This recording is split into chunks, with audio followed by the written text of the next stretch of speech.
Oof. Ooh, I'm telling y'all, that was a struggle. My bad. That was a struggle to get the stream up. For some reason, the camera just decided to not work. I had to work my magic. I had to do my thing.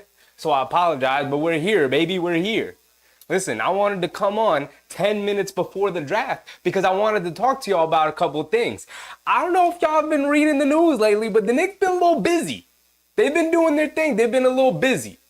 The New York Knickerbockers have re-signed OG Anunoby. In principle, they've agreed on a contract number.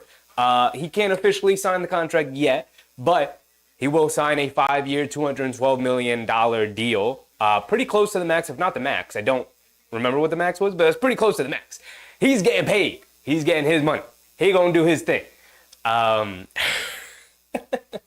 then, this interesting thing happened last night. I don't know if you guys are aware.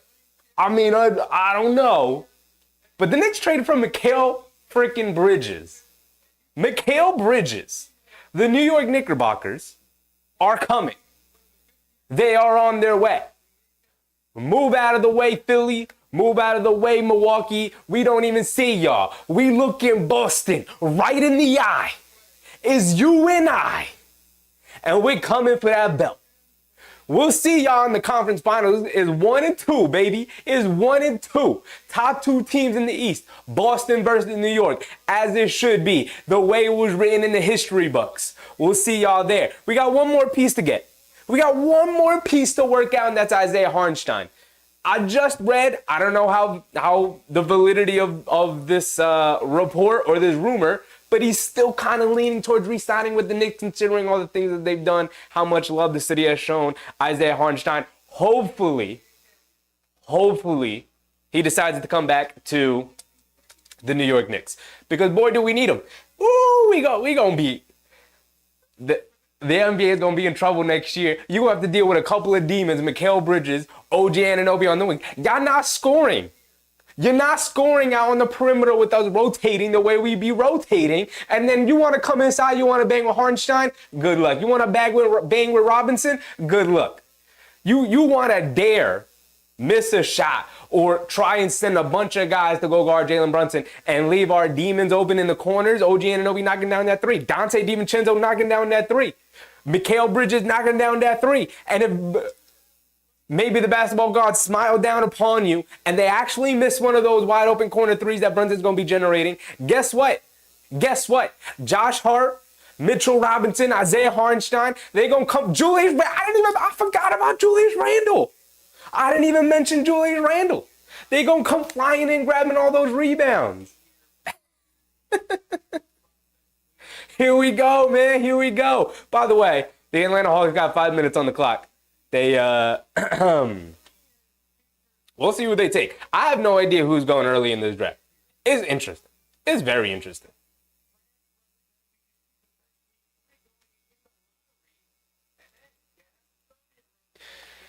But what's popping, everybody? What's popping? Namar, Knicks fan, Frank, C. Tyler, Crims, what's up, Crims? K. Hazy, Bernard Johnson, Daniel Berry Sports. What's popping, everybody? Odo, what's up? Odo, Bernard Johnson. Here we go. We're off and running. Listen, the Knicks got 2 picks in this draft. Now, they gave up draft capital to 2031. I know they have some protected picks from other teams that they still have. They traded all their personal picks. Okay. It was an overpay for Mikal Bridges. It is what it is. I don't care. You have to pay to play, y'all. This is not a free-to-play league. You have to get supremely lucky. And then even when you do get supremely lucky by drafting like a Nikola Jokic in the 2nd round, you're going to have to pay KCP. You're going to have to overpay for Aaron Gordon. You're going to have to pay to keep Jamal Murray. You're going to have to obviously pay Nikola Jokic when his contract comes up, making over $200 million. Same with Jamal Murray, going to be making over $200 million. Like, we get it. Insane amount of money for these guys. But you're going to have to pay. You have to pay. The Knicks are going to have to go into the 1st and probably 2nd apron in the coming years in order to get to the spot that they want to get to the spot. By the way, did y'all notice the background starting to change a little bit? Did y'all notice we got more room for activities? Did y'all notice all of this? I just want to let y'all know.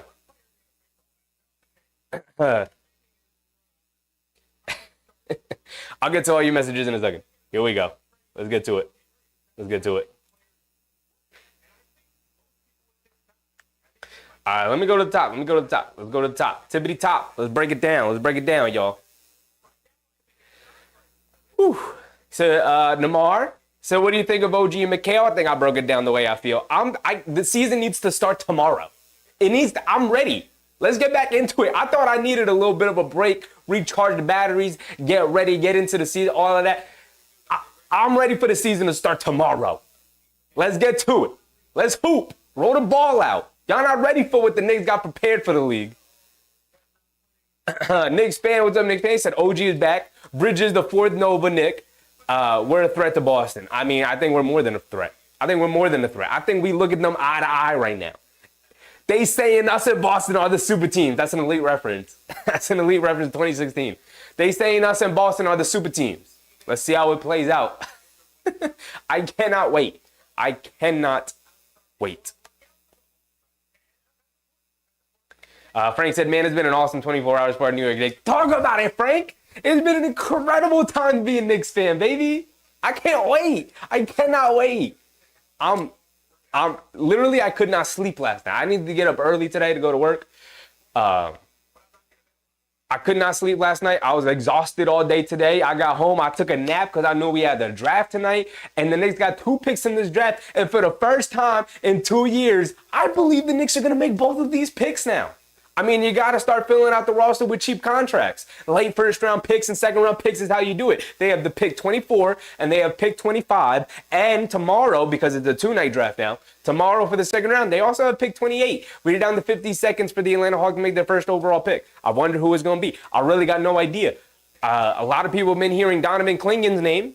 Alex Sarr has been mocked number 1 for a majority of this offseason, but there's some skepticism around him. We do not know.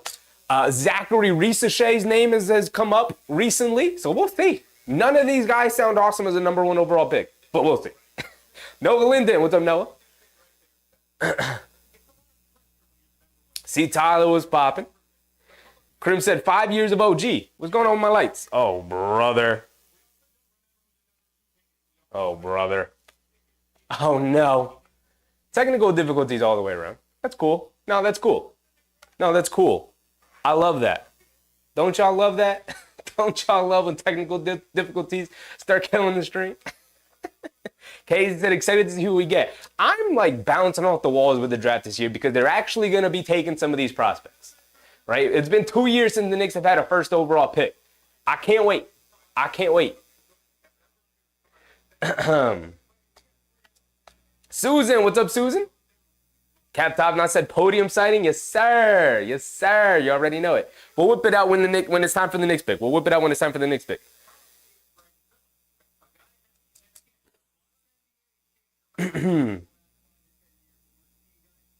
Krim said, where is this? What happened to Chauncey and Frank? Chauncey and Frank had to step out for a little bit. While the room is getting redecorated, we're going to have to pick new spots for them. Y'all can pick the spots. I might go get them. But y'all got to tell me where we want them. We got a lot of time tonight. We got 30 picks to get through. The Atlanta Hawks, the pick is in. First pick is they picked Zachary Risashai. Wow. Okay. Interesting. Number 1 overall pick for the Hawks. I'm not a Zachary Risashai fan. As everything I've heard about Zachary Risashai, I've not really loved. Let's go number 1. Not number 2. Number 1.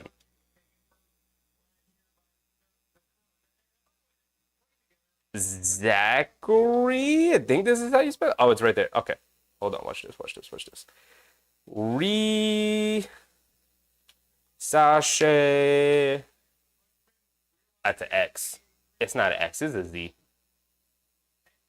And it's 2 C's, not 2 H's. So number 1, Atlanta. Take Zachary Risashai. Let's also do this so we know it was Atlanta, unless he ends up getting traded, which I think there's going to be a whole lot of trades tonight in this draft. Number 1 is Zachary Ricochet, y'all. Okay, interesting.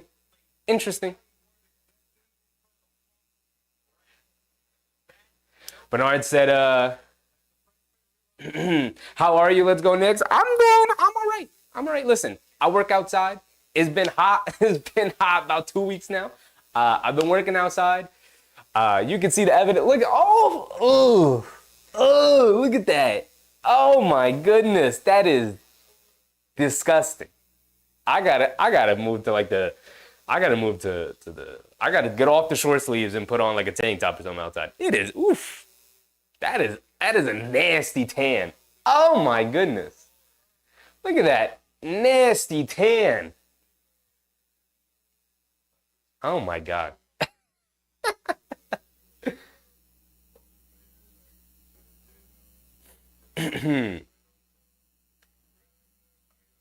My guy Bernard Johnson, though. Appreciate you, brother. Daniel Berry Sports. Where am I? I lost my spot. There we go. We're all the way back up there. We'll get there. Say happy Wednesday. Appreciate you, Daniel. Let's get these picks, man. Let's get these picks. Frank said Villanova Knicks revenge tour. Yeah, they coming back. They circling the block for everybody. We're back. 2 national championships, 2 NBA championships loading, baby. On our way. Krim said $43 million a year for OG, now a Knick. 5 years, we're winning each year. Absolutely, Krims. Listen, you knew you would have to hit the 40-plus mark for OG. You wanted him for like closer to 35. You knew you were probably going to have to overpay for him. They knew this when they traded for him. They knew this going into the offseason. And, other teams, if you guys have been reading the reports, other teams, it was sounding like other teams were going to be willing to send him the max. And he, like you got to pay to play. You got to pay the talent.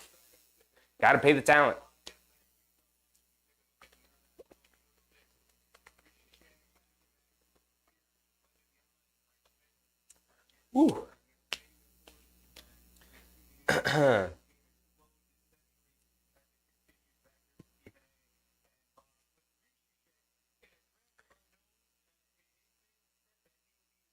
Oda said, "What's up, Cheffy? You ready for the draft?" Yes, sir, Oda. I can't wait. I love the draft. The draft cycle is one of my favorite times of the basketball season, outside of actually getting to watch basketball. I like the draft more than free agency. I just love the potential of it. I love getting hyped over these new prospects coming in. I love seeing new. I love change. If you guys haven't seen, I love change. Let's change things up all the time. Let's do it. So I love the draft. The Wizards are on the clock, by the way. Bump, bump, bump, bump. Washington is on the clock. Who are they going to be taking? The world really doesn't know. Washington, by the way, just traded Deni Avdija. Terrible trade. I really like Deni Avdija. I think he's a really good player. I don't know why they traded him. Unless, I guess, they're looking to draft. Who is the guy who is like Deni Avdija? I forget. But it sounds like they're going to be taking Alex Sarr. But we'll see. Whew, where are we? Bernard Johnson said, "That's right. Chevy talk to us." Yes, sir. I mean, let's start the season. I'm ready to go. I know the Knicks ready to go. I mean, JB, he still got to get the hand right. I think he recently just took the cast off. He got to get back into that gym. He got to get back into playing shape. You know what I mean? I'm sure he's in great shape. But look, man, you got the 4 Nova boys together. You know Archie's coming back. You know Archie Diacono's coming back on the vet minimum. You gotta bring him back. You have to. You gotta have the whole Infinity Gauntlet ready. All 5 Infinity Stones gotta be gathered. They got 4 right now, and the hardest one. They got the hardest one, Mikal Bridges. You guys have heard me all season long. I said Mikal Bridges is a pipe dream. It ain't happening. You know that the Knicks and the Nets don't do business, and yet they did business. Listen. Leon Rose has done the impossible. He managed to make a trade with the Toronto Raptors while these two teams are suing each other. And then he managed to make a trade with the Brooklyn Nets, who haven't made a trade in 40 years. And the pick is in for Washington. I assume Alex Sarr here. They do take Alexander Sarr. Okay. Solid pick. Solid pick. It's a good pick for them. It's a good landing spot for Alex Sarr, too. He's got the space and opportunity to grow there. They just traded Gafford away, so they really had no big man depth whatsoever. It's a good start for them. It's a good start for this rebuild, although they've been rebuilding for what feels like forever. Olive Pie, what's up, Olive Pie? Knicks need a backup center. We'll see what. Hopefully they can retain Hartenstein, and then you got Hartenstein and Mitchell Robinson. Y'all gonna be fine. We gonna be fine, y'all. The Knicks are gonna be fine. The center spot is gonna be fine. I assume they're gonna take a big man in this draft in one of these two picks that they have here in the first round. I assume they're gonna take a big man, because why wouldn't you? It makes sense. It very much makes sense to take a big man. You can replace Jericho Sims. You get Mitchell Robinson insurance. You get Hartenstein insurance because you still have to negotiate with him and whatnot. Namar said, yes, sir. We got Mikal Bridges. Yes, sir. Yes, sir. You already know. Cap Top Nice, a captain on deck. Loving the view. Go Knicks. Yes, sir. Appreciate you, brother. Appreciate you. I got to come up with a better... So the mouse and the keyboard is obviously over there. I guess we could pull the thing in here. But I also got to be able to read the chat. I guess I could just use my phone. I might have to prop up the phone over here or something on a tripod and just read chat off my phone. But I got to come up to the monitors anyway to read chat. So I'm going to be up in your face anyway. But I really want to be back here. We're going to figure it out. This is nowhere near where things are going to be set, obviously. Right? Obviously. Let me do this. Yeah, we are right.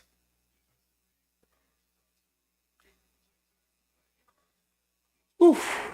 Big task. What's up, Big Task? The Knicks have officially placed a black cloud on the league. Talk to him, Big Task. Talk to him. I mean, listen. It's not... You guys heard the way I talked about the Knicks last year. Things had to break right for the Knicks in terms of injury, in terms of getting the right matchups, all that stuff. Had to break right for the Knicks to like legitimately make a finals run last year. Now, I was probably... I was tempering expectations. I was a little bit lower than how I actually felt. I thought they could actually make the finals last year. They are definitely a finals contender this year. And moving forward. Because Brunson's on a long-term contract, and you know he's not going nowhere. DiVincenzo just signed. Josh Hart just signed an extension. They just signed Anunoby to an extension. They traded for Mikal Bridges on a great contract. And is signed for at least the next 2 or 3 years. So they got those 5 guys locked up. Deuce McBride's locked up for another 3 years. Mitchell Robinson's locked up. And then the only question marks you have right now, Randall is kind of locked up. I think he has 1 or 2 more years left on the deal. But the only question marks you have left is Randall and Hartenstein. And you know how I feel about Randall. I'm full circle on Randall. I don't want Randall to go nowhere. I need redemption Randall. I've heard too many people talk about like, well, they got to trade Julius Randle now. Well, they have to trade Julius Randle now. Get him out of it. No. Randle, he part of the culture. Maybe he helped build that culture from the ground up. Culture was in the gutter until Julius Randle got here. And it took a while to build. But culture is not something that you build overnight. He's a part of that. He's a part of the solution. We moving forward, Julius Randle. That's where I'm at.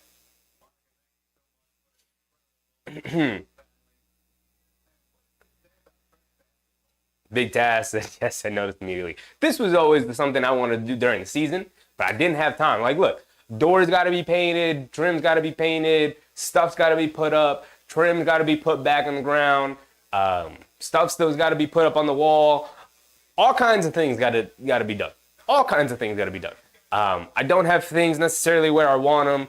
Podium right here. It's not staying there. Probably going to slide it over here at some point, but I got stuff to figure it out. But you're seeing the process of it. You know, this is the process. This is the process. We're going to get the green screen up here at some point. We're going to get a different camera angle up here at some point. I just couldn't get ready for it today because I've been busy, been working outside. I showed y'all the suntan. It's disgusting. It's hot out there. It is gross. The sun is brutal, y'all. All right, where are we?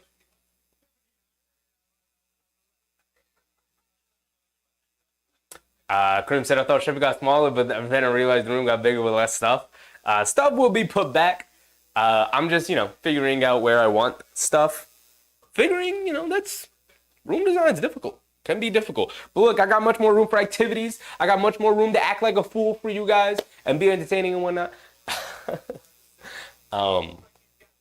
This was always the plan and the idea. The way I had it set up before, just kind of cut the room in half. Now I got things pushed back a little bit. Now we got room. Now y'all can see that I'll be wearing shorts majority of the time anyway. Because especially here in the summer, man, it's hot. It's hot. Even with the AC pumping, it's still hot. Oh, man. I'm going to have to be cognizant now of what I'm wearing. what pants I have on, which socks and shoes I put on. And the Houston Rockets pick is in. So we got Zachary Reese-Shea at 1. We got Alex Sarr at 2. And at 3, we got Reed Sheppard. I like Reed Sheppard as the 3rd pick. Bit of a stretch. We'll see how good he is overall. I think he's really good. But again, this draft is weird because 3rd overall pick for like a guy with a decent handle, knockdown shooter. It's just, we'll see. They definitely needed a guy who can organize the offense a little bit. I don't know how good he can be at organizing the offense, but we'll see, obviously. All these guys are potential. I want to see him with the ball in his hands a little bit. He's a lot shorter than I thought he was. I thought he was closer to like 6'3", 6'4". He's really 6'1 3/4, so about 6'2". He's like Jalen Brunson height, but he doesn't have Jalen Brunson build. Brunson be bully balling people in the paint. And for Reed Sheppard, he's got more athleticism, more vertical pop, but I like Reed Sheppard at Houston, though. That makes a lot of sense, especially in a draft like this. It makes a lot of sense. 3, Reed Sheppard, that was the Houston pick. And San Antonio was up at 4. Bump, bump. And then 4... is San Antonio. So let's do that. Let's set that up. Cool.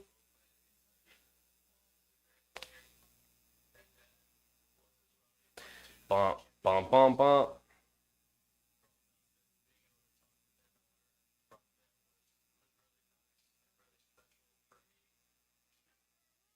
See Tyler, Bronny James, other one playing. Bronny James to the Knicks. Listen, he fits the archetype of what they like. He's a hard-nosed defender. I just everything else is theoretical with him. The shooting is theoretical. The ball handling and being maybe not a lead guard, but like a secondary ball handler is theoretical. But I could see them taking a swing on Bronny James. It would just have to be in the 2nd round. He's not going in the 1st round. You're not spending a 1st-round pick for a guy who literally showed nothing in his college season. Now, he came off the very scary heart situation, but, he's going to be a 2nd-round pick, so no need to reach for him in the 1st round. And Crims with the $20 super chat. Oh, brother.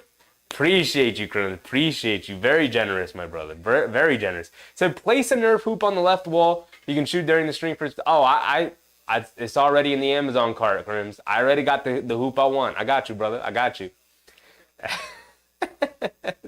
For a specific reason to be decided later. Let's go, Knicks. Have a great off-season, everyone. Hey, Cheffy, it's great to know you didn't shrink. Appreciate you, Crim. Appreciate you, brother. Yeah, I mean, we're getting new stuff, obviously. Some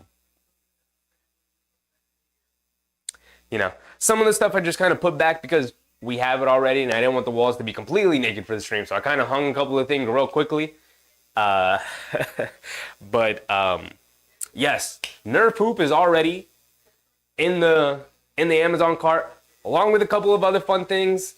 It's gonna be a fun season. We're gonna do a couple of different things. We're gonna have a couple of different options for the super chats. Obviously, with the orange and blue lights, the Knicks lights, of course, is a party every time. Crims is in the super chat, of course. Appreciate you, brother.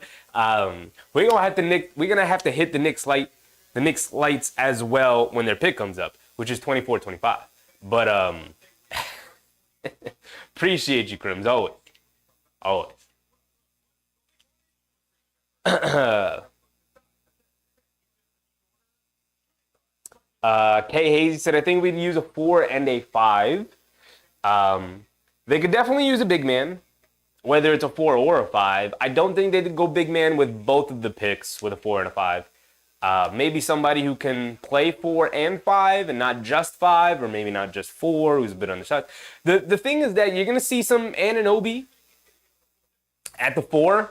Probably going to be the backup 4 for a bit, along with Josh Hart at the 3. Those two guys can definitely play big enough to contend with backup units at the 4. You have Robinson under contract.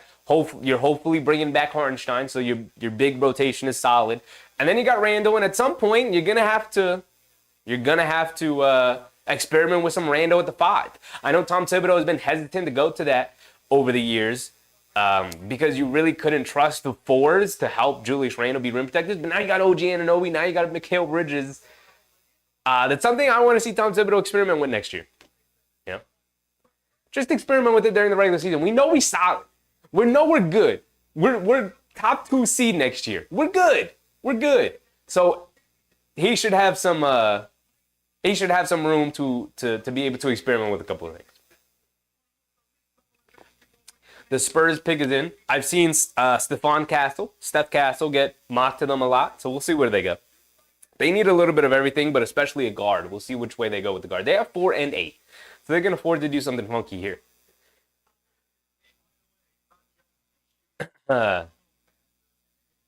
Susan, what's up, Susan? Krim said, and we still have Chokus gingivitis. Stop playing with my man Rokas. Yeah, they do still have Rokas. I think with all the moves that they made, it's becoming unlikely now that he comes.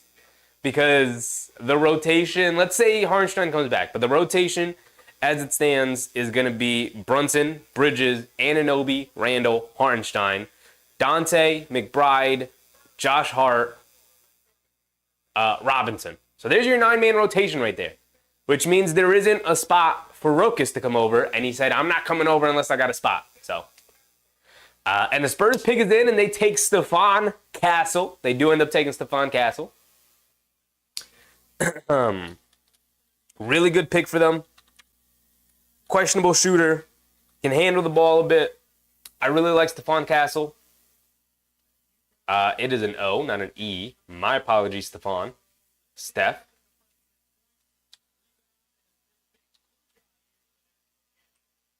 All right. That's the 4th pick right there. And another very generous super chat from my man Crims. Said, bring Chauncey in now and set him up. We need Chauncey. All right, I'm going to go get Chauncey right now. Let me set up the 5th pick right here. The next pick is going to be who? Who is the next pick? Detroit. All right. Here we go. We'll set up Detroit.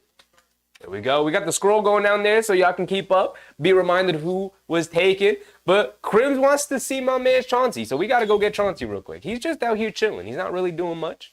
He's just chilling, doing his thing. You know?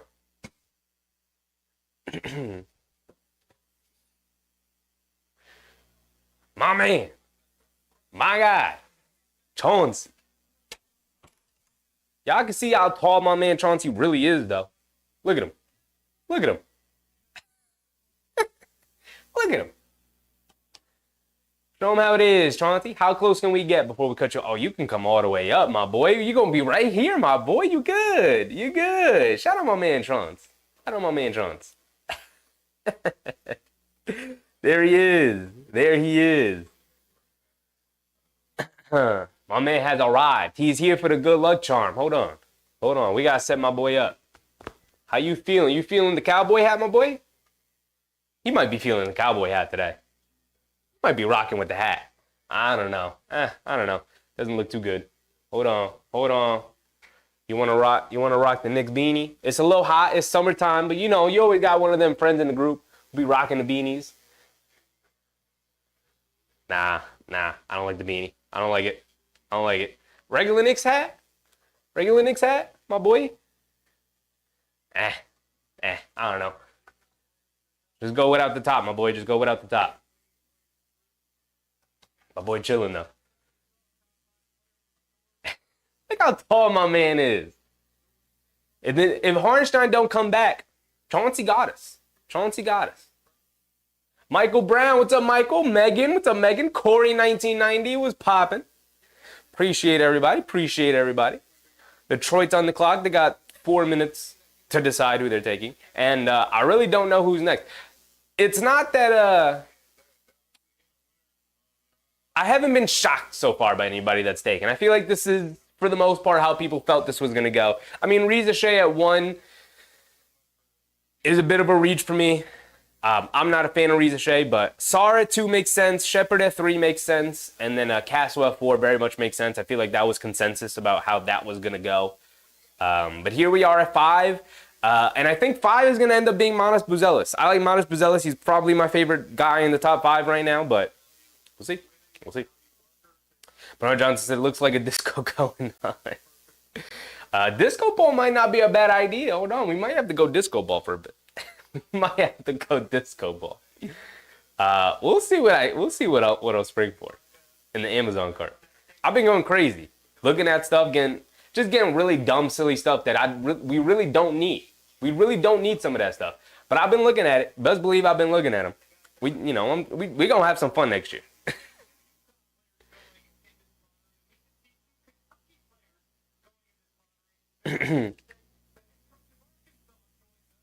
Soon said the lights are balanced because that's what the Knicks are going to be doing next season. I can't wait for basketball to start.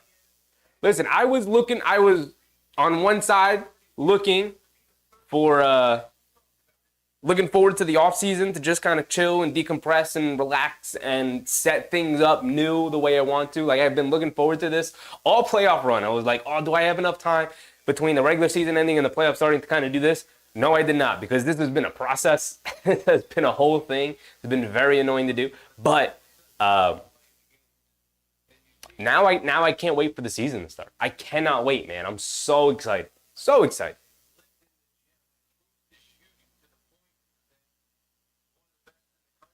Student said, I knew we were getting Bridges when he was on the Roommate podcast. I just can't believe that Leon Rose managed to negotiate trades with the Toronto Raptors, who they're suing actively right now, and the Brooklyn Nets, the crosstown rivals who they haven't made a trade with in 40 years. I can't believe he managed to swing those things. Elite front office. Incredible moves by my guy. I don't want to hear anybody saying Leon Rose is asleep at the wheel anymore. He's not. He's cooking. Let him cook.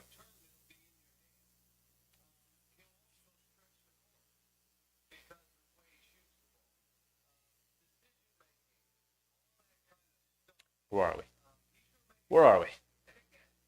I lost my place again.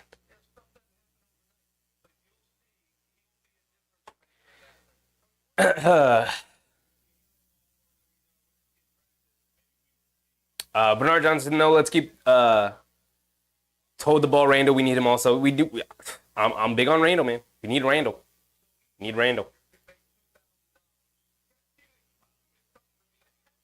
Namar said, do you think the Knicks take Ryan Dunn? I was checking mock drafts, and I've seen people have him in the second round, and I've seen people have him go as high as like 16.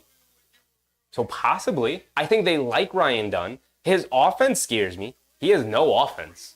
He's not a good offensive player at all. Scares me. Here's the thing, though. Whatever player the Knicks take is not playing for them this year. He's going to Westchester. He's going to be playing for the G League majority, if not the whole season. And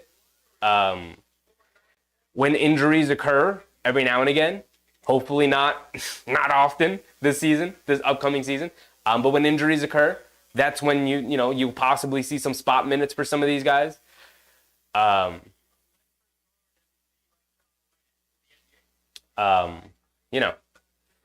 you're not going to see a whole lot of them.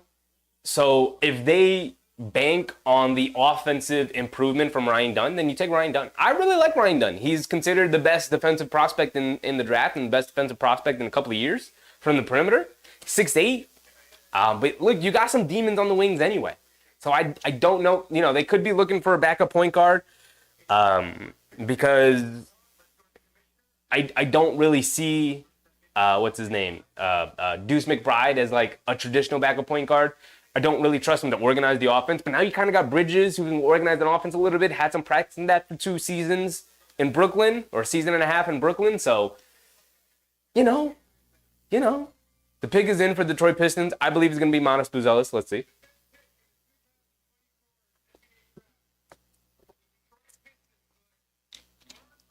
Wow, they didn't. They took Ron Holland. Ron Holland had the potential of sliding. I've seen a lot of people say, like, hey, man, don't sleep on Ron Holland. He could slide a lot here. I can't believe they took Ron Holland, considering I thought Manas Buzelis fit them better than Ron Holland. He's another guard. How big is Ron Holland? They got to show me how big he is. They've got Cade and they've got Ivy, unless they're looking to trade Ivy at some point. I mean, Ron Holland's a great pick. He's a really good player. One of the better prospects in this draft in terms of potential and whatnot. For a Detroit team that I feel like needs shooting desperately, and they took a guy with a very suspect jumper again. What are they doing? Maybe just taking talent and hoping one of them hits, I guess. Does that mean Ivy's on the trade list, possible trade list? Pretty crazy. That's pretty crazy. Where is my list? All right, I guess the list disappeared. There we go.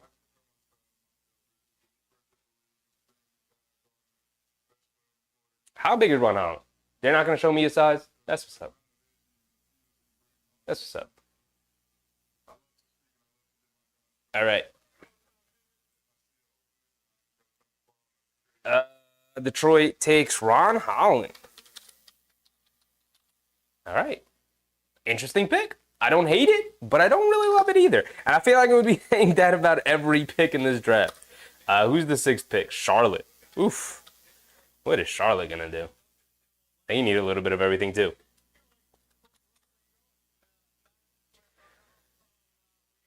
Ooh. All right.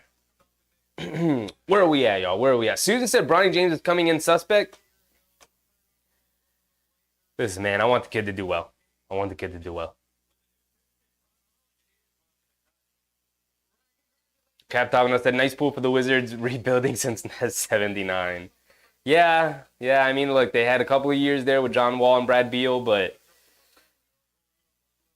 yeah, they've been rebuilding forever.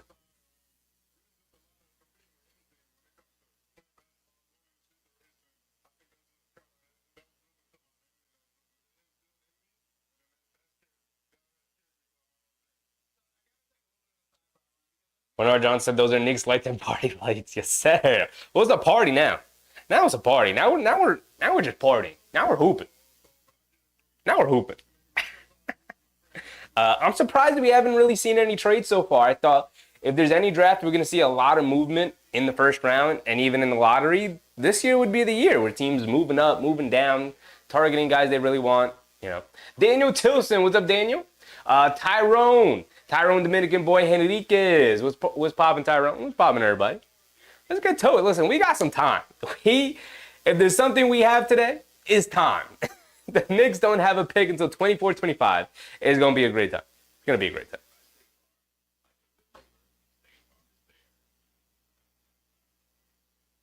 Michael Brown, I'm really happy with that. We got Mikal Bridges. Yes, sir, Michael. Yes, sir.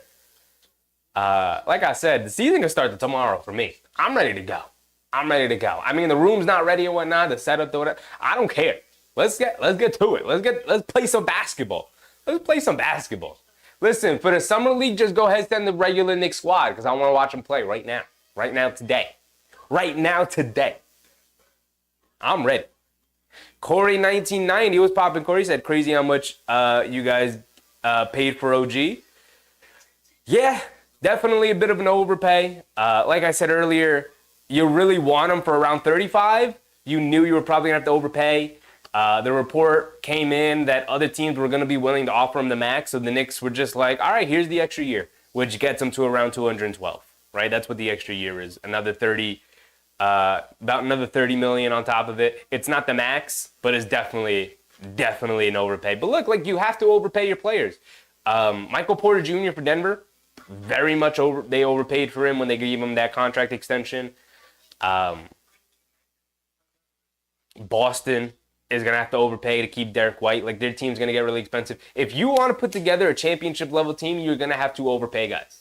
You have to. And it sucks. And you're definitely looking at contracts where you're like, that one's going to hurt to have to give out. But, like, you have to do it. You have to do it. If you want to be a championship level contender, you have to overpay for guys.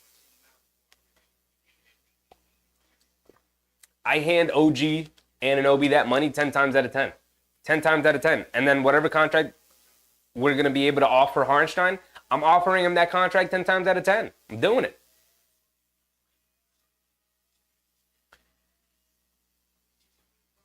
Student said KD was seen crying with Embiid because he didn't go to the Knicks. He had his opportunity. He can go cry in the corner. He had his opportunity. Cap Domina said, while we're just talking, what's with that sad clown in the back, Cheffy the artist? No, I forget what it's called, but the sad clown is a motif. I will leave it at that. Y'all can look up what the motif is. The sad clown.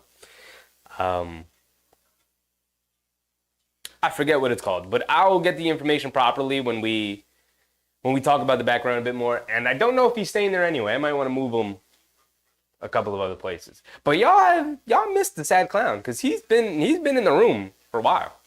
He was on the shelf. He wasn't always hung up on the wall. He was on the shelf. But he's been there. He's been there.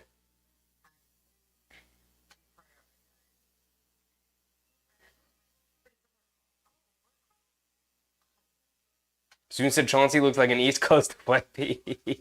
Wemby does look like a giraffe, not gonna lie. He does look like a giraffe. Jeffrey, what's up, Jeffrey?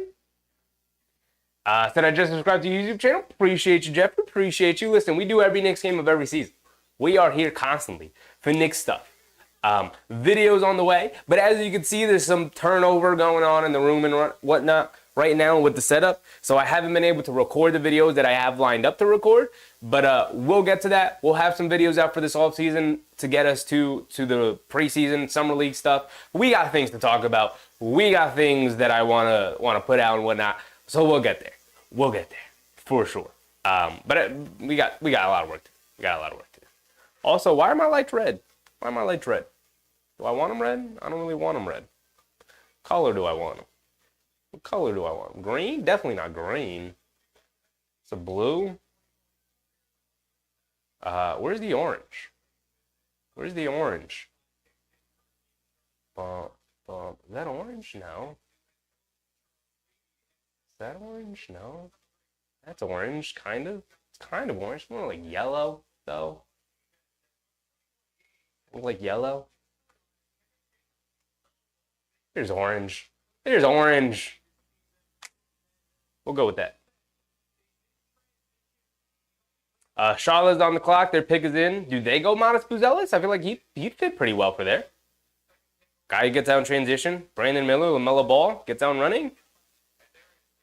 I like Modest Buzelis to Charlotte. It's a good pick for them. We'll see what they go, though. You can never trust Charlotte. They're not the best front office. Knicks fan said, where's Cheffy short? Listen, man, I'm definitely on the shorter side, but, like, come on. Come on, dog. Charlotte Hornets select. Wow, Modest Buzelis is falling. He's one of my favorite players in the draft. This is interesting. This is an interesting development. The Charlotte Hornets take Dejan Salon. Interesting pick for them, man. Definitely not somebody I saw going in the top 6. I feel like we're going to be saying that a lot tonight. I've already said it. Well, no, I figured the top 4 went about as expected, except for maybe Reza Shea at 1. But Dejan Salon goes 6 to Charlotte. So now we're at pick number 7, which is going to be Portland. Portland just traded for Denny Avdija from Washington. They're saving Denny Avdija from Washington. Washington has been a train wreck for a while. They just drafted Alex Sarr. So I don't know why you get rid of Avdija. I feel like Avdija and Sarr complement each other pretty well. Cheffy said I'm a Boston Celtics fan. Hopefully that's early. Celtics don't have a pick until their first pick is pick number 30. They have the last pick in the first round. Maybe they trade up, but we'll see. We'll see. Has Devin Carter got drafted yet? No. I got the scroll going on down low. You can see Zachary Ricochet goes at 1 to Atlanta. Alex Sarr goes 2 to Washington. Reed Shepard goes 3 to Houston. Stephon Castle goes 4 to San Antonio. Ron Holland 5 to Detroit. And Tejan Salon goes 6 to Charlotte. I'm probably mispronouncing his name.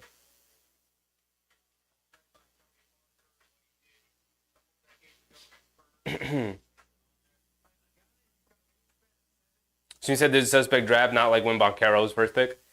Yeah, there's definitely not a like first pick guy in the draft, but Namar said, what number do you think Ryan Dunn and Zach Edey goes? I could see Zach Edey going around like 12, like end of the lottery. He's been rising on draft boards the last couple of days as we've gotten closer to the draft, so I think he's rising. I've also seen him go as low as like 25 to the Knicks, so we'll see. Ryan Dunn, last I checked, I saw somebody had him at like 16, but I've also seen people have him at like 35. This is the kind of draft where there really aren't ranges. A guy can go as high as 10 or as low as 25. It's a wild draft this year.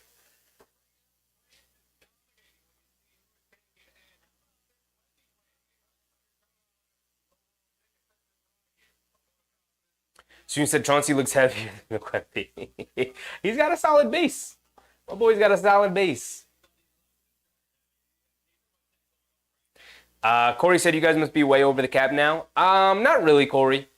They are approaching that first apron, and there's speculation that they could get under the first apron if they manage to guarantee the contracts of Diakite and Jeffries and include him on the trade to get Mikal Bridges, and that would keep him under the first apron.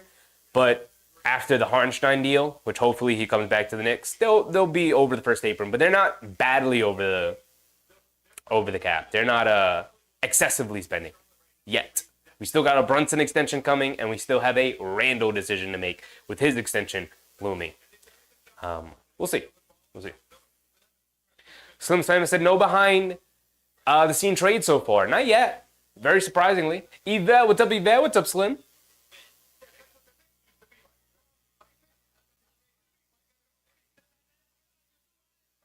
Oh, we're caught up. Are we caught up? Not yet. My thing just skimmed to the bottom.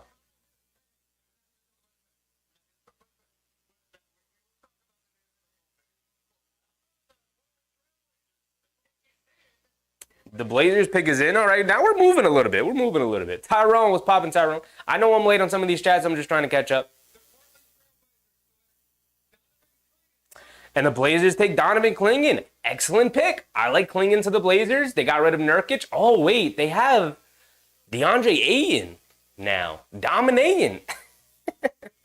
I like Donovan Clingan more than I like Ayton. That's interesting. Portland try to move on from Ayton now? Do they just keep Donovan as the backup big and then eventually move on from Ayton? Interesting pick, man. Are they going to be looking to... They also have Robert Williams, who was out last year with the injuries. They're stacked at big now. Weird pick for Portland, now that I think about it. Unless you're looking to move on from all those guys. Maybe sell low on Robert Williams. You're not going to get much for the guy. I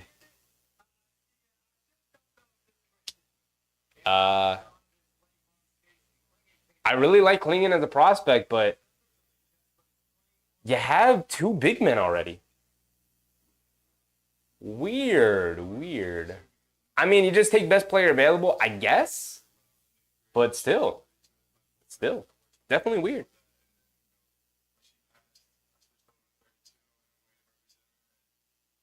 Daniel, my guy, was popping Daniel.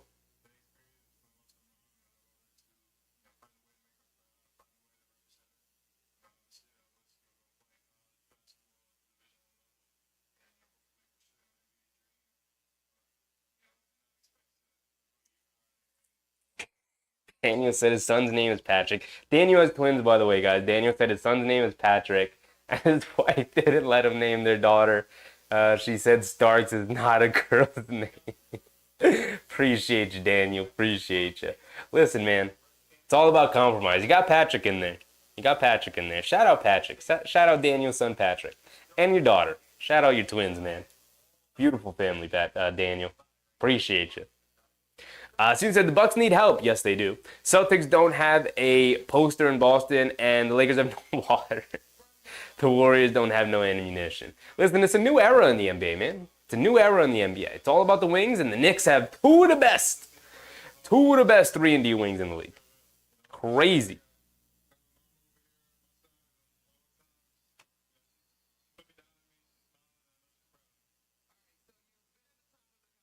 Bernard said the Knicks season is going to be fire. Yes, it is. Krim said, how much do you pay East Coast Wemby? He gets paid in food, man. Listen, he lives here rent-free. I feed him, take care of him. All you got to do is show up and root for the team. That's his job. And he gets to live here for free. He got a great life.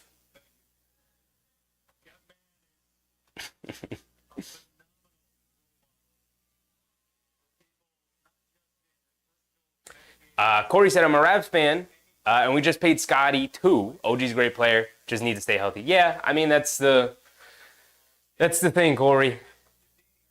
He's good to miss 20 to 30-ish games a season, which isn't great when you're getting paid over $200 million on your contract, over $40 million a year.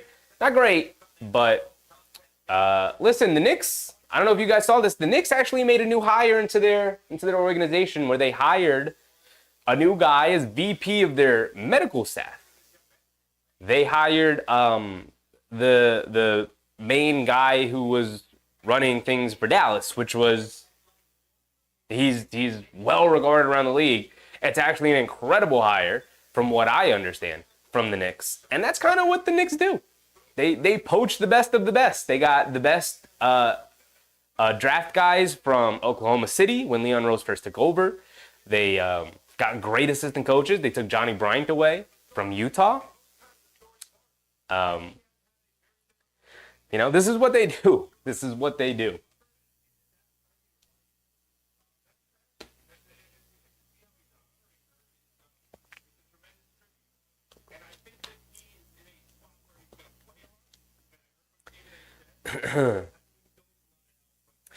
But yeah, like you said, Corey, you just paid Scotty. Like you just have to pay great players now. You just have to pay him.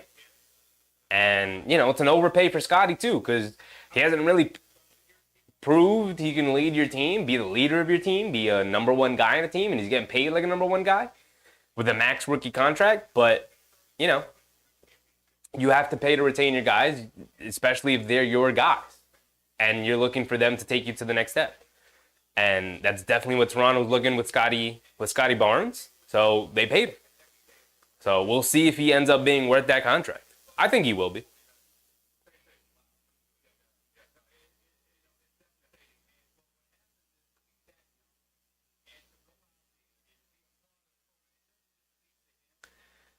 All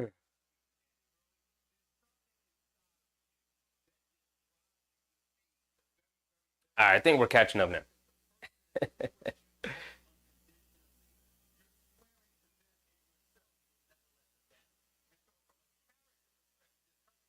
Mark, what's up, Mark? How you feeling, Mark Bridges? Yes, sir. Yes, sir. Not just Mikal Bridges, though. They also re-signed OG Anunoby. We're here, baby. We're here. Yes, sir. Under construction? Yes. As you can see, things are changing. We are under construction. We are reorganizing things. We're setting things up a different way. I wish the board was a little bit more clear for you guys, but maybe I can work on that. I can work on that for sure. But we got things moving and shaking over here. Got things moving and shaking over here. That's for sure. Mark said, can you believe it, Cheffy? No, I'm in shock. I'm in shock, Mark. I can't believe it. I really can't. I could not sleep last night. I stayed up. I was listening to all the emergency podcasts. I was so hyped. I thought about doing an emergency podcast, but I had to wake up early. I literally had to go to bed. They announced it way too late. It was like 10:30 when they announced it. I was like about to go to bed, and they announced it, and I'm like, how do I sleep now? I have to listen to all these podcasts. I have to listen to what people have to say. I was exhausted. But I couldn't sleep.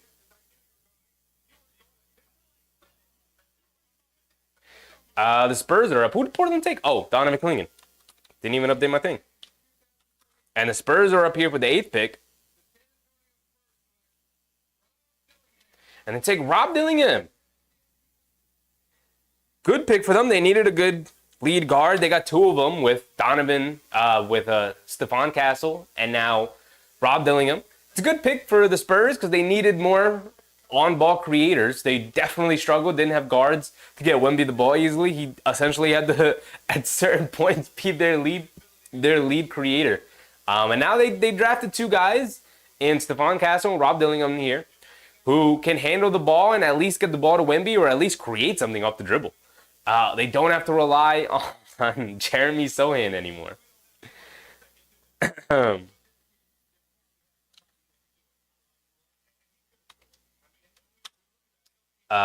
And the San Antonio Spurs just took Rob Dillingham. And the next pick is going to be Memphis at 9. All right. We're moving and shaking here. Almost to the Knicks pick. Almost. Slim Slam said, I jumped out of bed at 2 a.m. Mark said, I thought I was dreaming. Krim said, well, I'm only 5'8" on a good day, so yeah. I mean, yeah. Listen, 5'8", 5'9", that's average height. That's where I'm at, too. I'm average. Very much average height. I'm with you, Krim. 5'8" on a good day. If I stretch in the morning, I'm 5'8". Every other time, I'm 5'7", you know.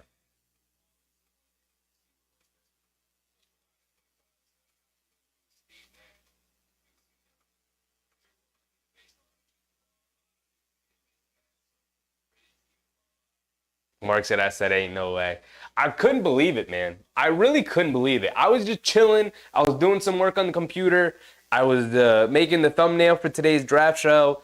I was just chilling. I was getting a little bit of work done before I went to bed. Like I said, I had to wake up early to go to work.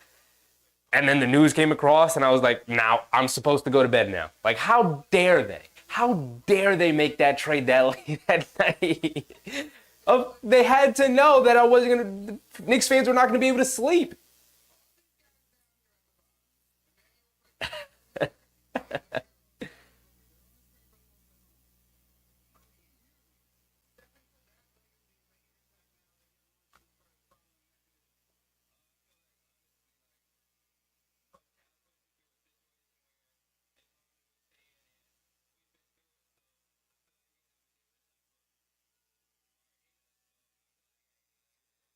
As soon as I kept going, a chance to see if you were on. I thought about it, but it was just too late. Like I said, I had to wake up early. I couldn't do it. I also didn't have the microphone stuff set up yet. I had to do that today when I got back home from work to get ready for the stream. Part of some of the technical difficulties, but I really thought about it. I had so much energy. I couldn't sleep, but I decided like I'm gonna be on anyway tomorrow for the draft. So I was like, we're going to air it out. We got enough time to talk about it today. We're on for however long this is. 2.5, 3 hours.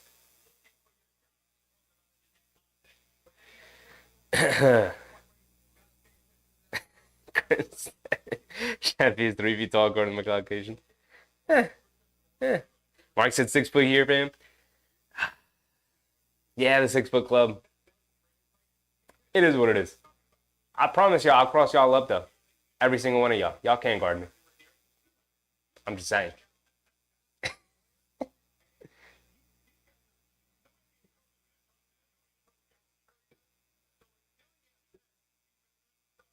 Kept on, I said it's a cliche, but Knicks are all in for next season for real. They are throwing around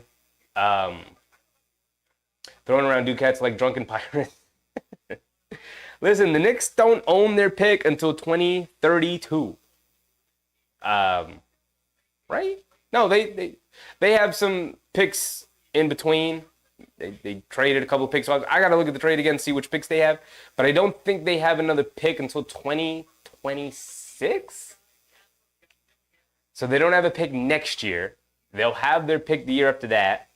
And then, because they can't trade it, because of the Stepien rule. And then because of the pick swap stuff, I don't believe they own a pick until 2032. Now, they have first-round picks from other teams that should translate at some point. But I'm just saying.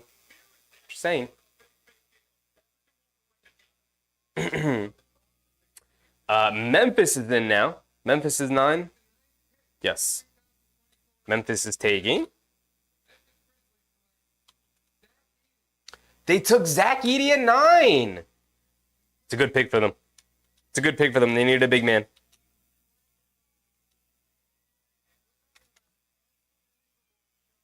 That's a really good pick for them. They got rid of, they didn't get rid, but what's his name? Steven Adams, old, injured. They eventually used him in a trade, and so they were kind of down a center, or down a lot of centers, because they ended up trading Tillman as well. And, you have John Morant coming back. Desmond Bane took a step. Jaren Jackson Jr. playing really well. More of a 4. Can't really have him at the 5. Now you have Zach Edey in there at your center. 7 foot 3 1/4. 7'4" for Zach Edey in shoes. Yeah. I mean, look, Memphis, they like to run, so they're going to have to slow down the way they play a little bit. But playing in the half court for a young Memphis team that got up and down a little too much, they got a little too hectic. Listen, his screens are going to free up Ja. Incredible amount. Washington has a proposed trade. Oh, no, that's for draft order. Okay, whatever. Zach Edey's a really good pick for Memphis. He's going to free up John Morant. He sets incredible screens. He's a huge individual, so it's hard to get around him. But yeah, he is going to free up Ja running pick and rolls with him. And he's going to free up Desmond Bane running around him to get open for threes. Memphis is looking solid. It's a really good pick for Memphis, man.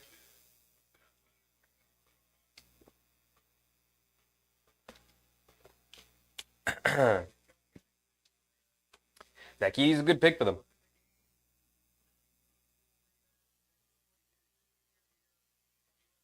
Mark said, cross me up, then get blocked. Listen, brother. Listen, Mark. I know how to play against players bigger than me. Been doing it my whole life, my man. You're not getting to me. If I cross you up and I get past you, I promise you're not recovering, my boy.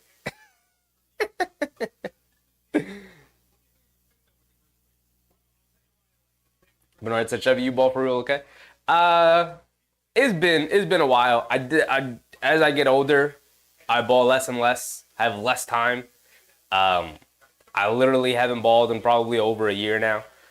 But it's like riding a bike, my boy. I get right back into that. I get right back into it.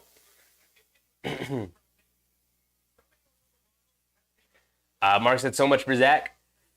Yeah, there was some thought that the Knicks could possibly trade up for him, but as the draft process went on, it was getting increasingly and likely more and more that he wasn't going to fall to where the Knicks could theoretically move up for him. So it just became a bit of a pipe dream as the process started to go on.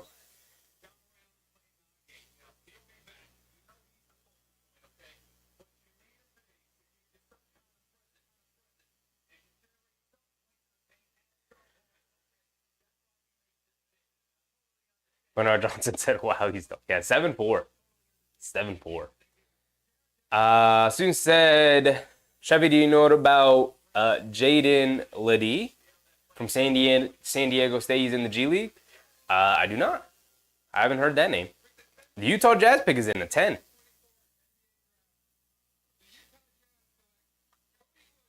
and they take Cody Williams, the brother of Jaden Williams. What's his name?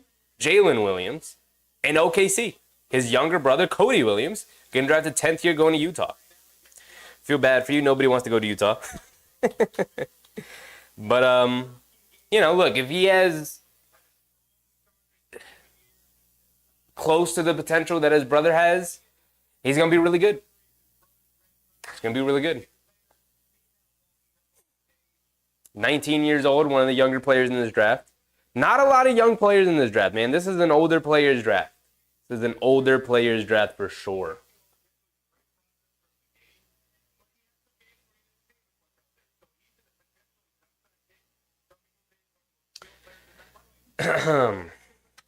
So now we're at pick 11, and that is going to be made by Chicago. We are approaching the end of the lottery here. Lottery ends at pick 14.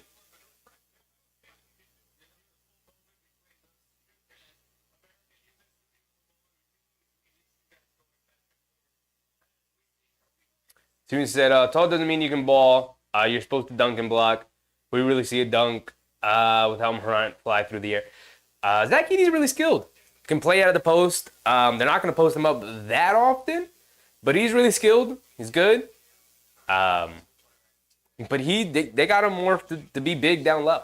When you have Bane, Jaren Jackson Jr., and Morant, you don't need him to really do much else other than be a rim protector, a drop coverage defender, and a rebounder, and a screen setter. That's going to be his role there in Memphis. And then at times, they're going to feed it to him down low when they want to slow things down a little bit and get an easy basket when he's got the advantage. It's a really good pick for Memphis.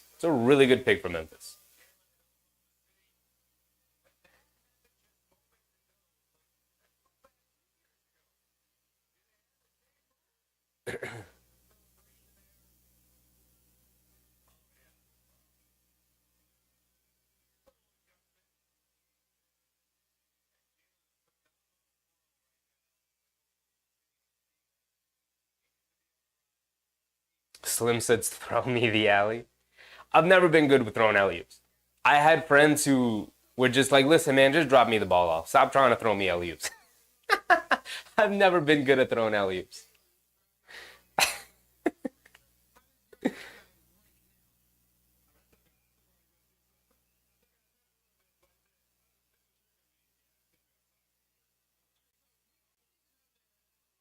Mark said, thoughts on iHeart, Jeff? The last I heard, and I'll preface this with, take this with a grain of salt, and because I don't know the credibility of the rumor and the report that I heard, but last I heard was iHeart was still leaning a little bit towards coming back to the Knicks, even if it means leaving a little bit of money on the table, that he could get more from other teams, if only because of the moves that they made and the fact that he feels comfortable being here, and the strides that they made to make him part of the team and part of the offense more often. But, I think it can go either way. Literally everybody has reported it's looking unlikely that they'll be able to retain him. But we've heard Hartenstein do interviews and talk about how much he loves being on the Knicks and how much he values loyalty and all that stuff. So if the Knicks come correct and they offer him the proper amount of money, I think he comes back. I do. Just in my heart of hearts, it just, when you look at the situation, it's like, why would you leave?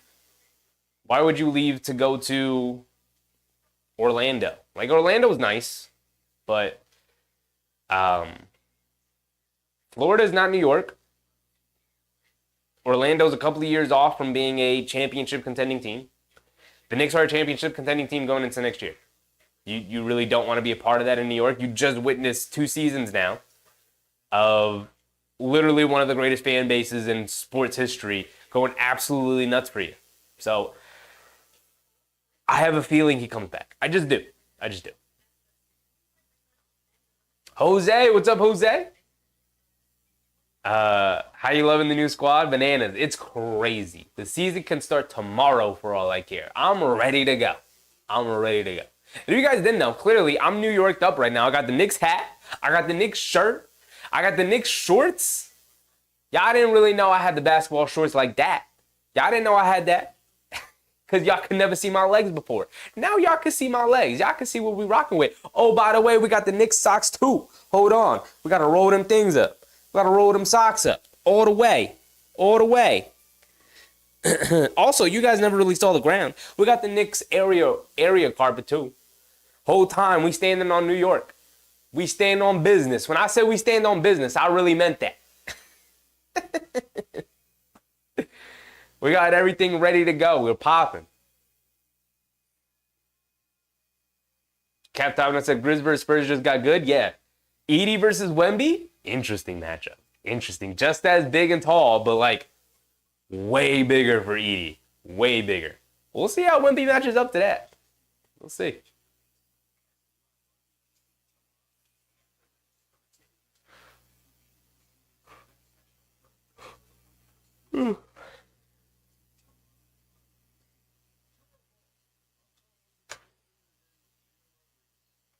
Jose said it. That's Becky next to you. Mark said I got some really good birthday gifts from the Knicks today. Appreciate it. Look at that. They hooked you up, Mark. They hooked you up. A happy birthday to you, Mark. Appreciate you, my brother.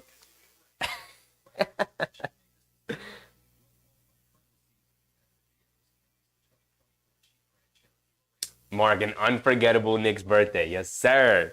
Yes, sir. Literally, this is the thing that makes them title contenders. The window is now wide open. They just need to come through. They just need to come through, man. They just need to do their thing. Dutch B, what's up, Dutch? Okay, he said, how much fun is it really to be 7'4"?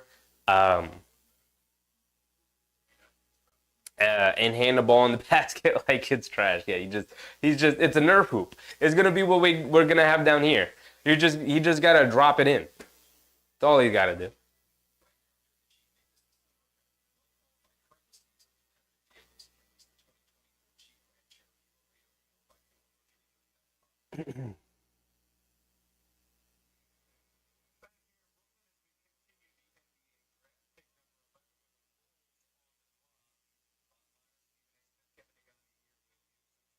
June said, legs looking better than KD's for sure. Cheffy does the Clyde looking shorts. No. When I put the jacket on, I'll put, we throw some jeans on at least. At least we'll throw some jeans on. But I don't think I've ever worn the jacket with like shorts or pajama pants on or anything like that. All right, Chicago's taking. And Chicago's taking Modest Buzelis. One of my favorite players in the draft. It's a good pick for them. Good value. How do you spell Buzelis? Exactly how it sounds. All right. And Buzelis goes 11 to Chicago. Falls a little bit for Buzelis. He was mock top 10 for pretty much, that's what I saw. 12th pick will be made by OKC. The Thunder. The reigning number 1 seed in the West. We'll be picking next. K. Hayes, your guy Modest. Yeah, I like Modest. I like him a lot. Going to Chicago. It's a good pick for them. Because Patrick Williams, their former lottery pick at the power forward slot, hasn't worked out for them all that much. So now you bring in Buzelis. It's going to be interesting. Yeah, you bring him off the bench. You'll see how he develops, and hopefully he becomes your new starting 4. But I like Buzelis a lot. I like Buzelis a lot.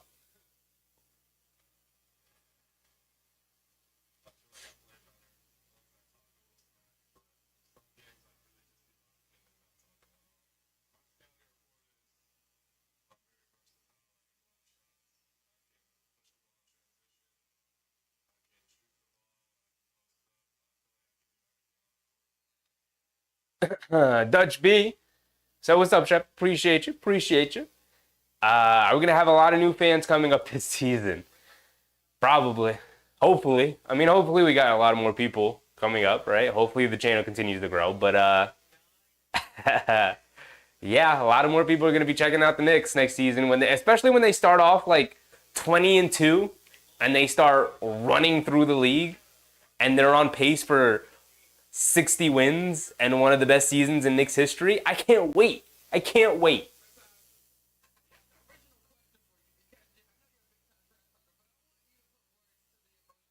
RPX, what's up, RPX? We're not missing a game next season, bro. Let's go. You already know, my brother. You already know. Listen, this past season, what did we miss? 2 or 3? We don't miss games, man. We don't miss games. I always make the best of effort. One of the games, I was on the injury report. The season of hell injury-wise for Knicks. And I was on the injury report. I had kidney stones, so I had to miss one game. We missed the first game of the season because I had a family matter. Missed the later game. Oh, it was a playoff game. We missed one playoff game. So I think we missed 3 games in total this season. Which, it's crazy.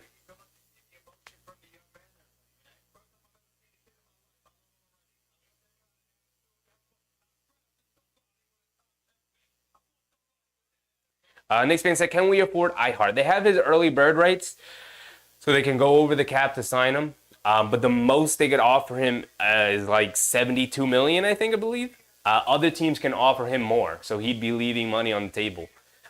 If another team, went into the 100, offered him a $100 million contract, like Nick Claxton just got $100 million, and I think Hartenstein's better than him. So.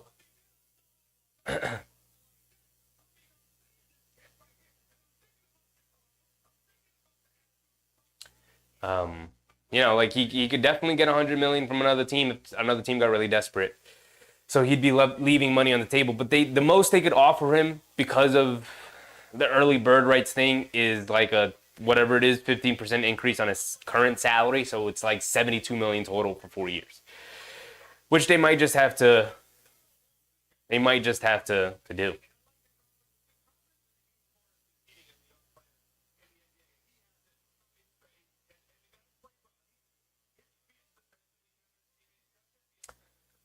Victor Barohana.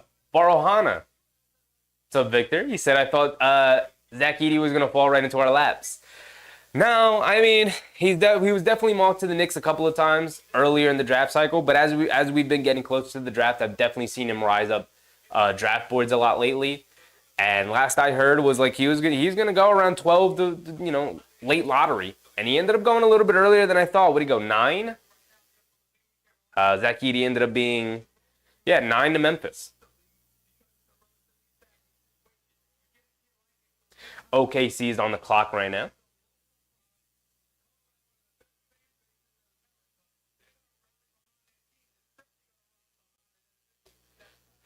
Jose said, excuse me, guys. Jose said Topic is coming off the board next. Topic, makes sense for OKC. He has a slight ACL tear, which is part of the reason why he's been falling. He was previously projected top 5, but suffered a little bit of a knee injury, which is never good, obviously. So I could see OKC taking him and just kind of telling him, like, take the year off, get healthy, similarly to what they did with Chet Holmgren. Especially because they have so many players. It would be hard for this player that they're taking, whoever it's going to end up being, it would be hard for this player to crack their rotation. They're just really good and deep.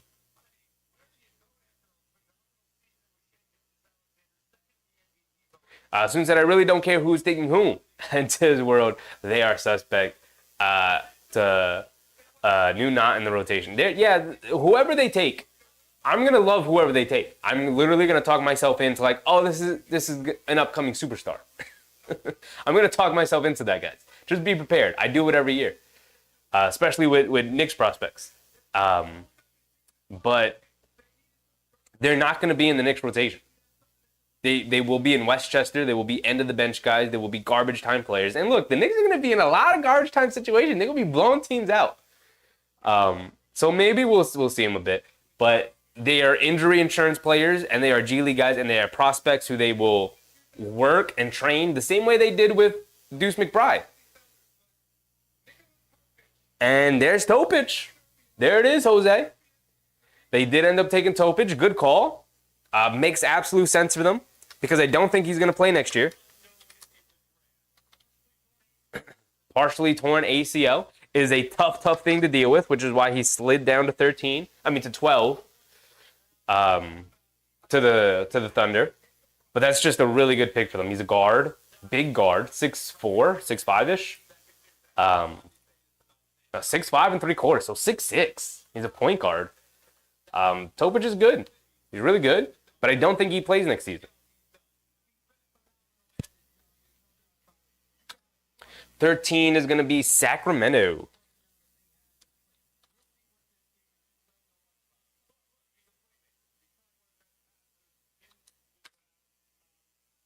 That's a really good pick for the Thunder, man. He's really good, Nikola Topic.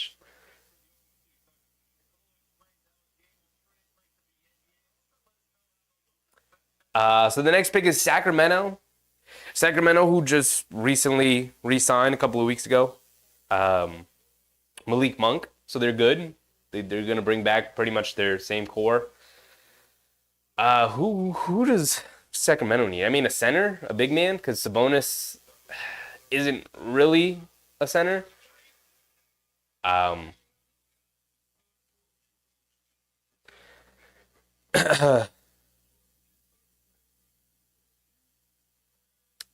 Who does Sacramento? Yeah, a big man, a wing, a backup guard. Who's left on the board? Who are we looking at now? Who are we looking at? Dalton Connect? Jose? I mean, you went Topic and you got that one. Jose said Kyle Filipowski coming to the Knicks and Ryan Dunn. I'm not a big Kyle Filipowski fan, man. I mean, he's skilled, but he's not the defender that I think Tom Thibodeau would want at the big man spot. I think they could wait and take a Dem Bona in the second round. I really like a Dem Bona. He's more of the energy big that the Knicks and Tom Thibodeau specifically loves to play with. So there's that. But Dalton Connect next, then, makes sense for Sacramento. Another shooter, space the floor, another creator with the ball in his hands, good athlete, tall, strong player. No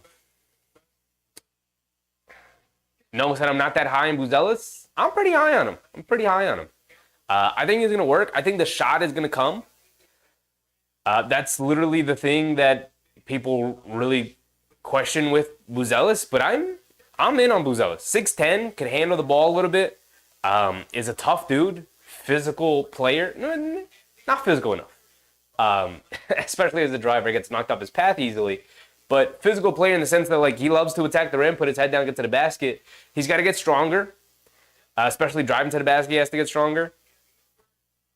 But there's something there. There's something to that kid, man. I like the mentality. I love the personality. And that's something that I really, really look at now when evaluating guys. That's something that Kevin Knox taught me. The personality really matters. That's something Kevin Knox taught me. I will never forget.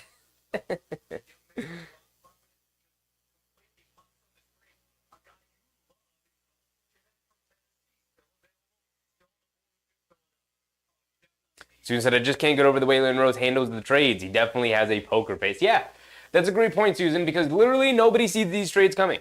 Oh, there's Devin Carter on the board, too. Devin Carter would be good in Sacramento. I like Devin Carter a lot. Best available, they got Dalton Connect, Devin Carter, Jacoby Walter, Jared McCain, and Tristan Da Silva.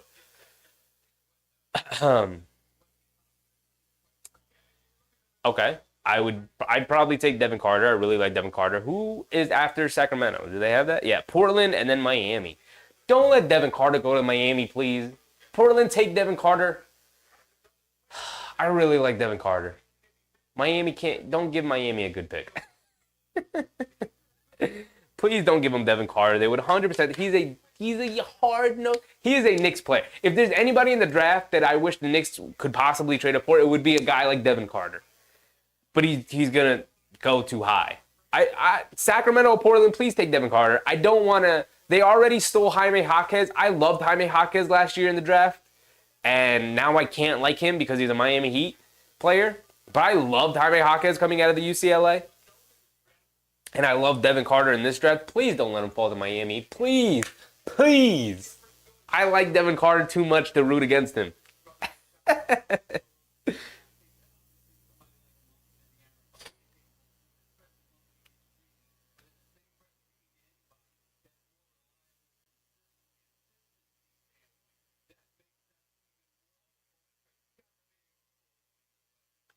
Noah said, I'm not that high on Buzelis. He hasn't demonstrated that he can shoot. Not consistently. Yeah, the shot is the question. But he's big and tall and long and physical and athletic. And he's got a bit of a handle on him. He's got some skill. I don't know if Chicago is the best development place for him. But he'll have his opportunities. And I think the shot will come. I think he's going to work enough at it. And the Kings take Devin Carter. Yes, sir. I could still root for my guy. My guy, Devin Carter. I like that guy a lot. I like him a lot. Listen, anybody but Miami. Anybody but Miami. Sacramento takes Devin Carter. That is my guy. I'm huge on Devin Carter. I like that guy a lot. He's really good. 14 is going to be by Portland. Last pick of the lottery. Portland Trail Blazers. Their second pick of the lottery.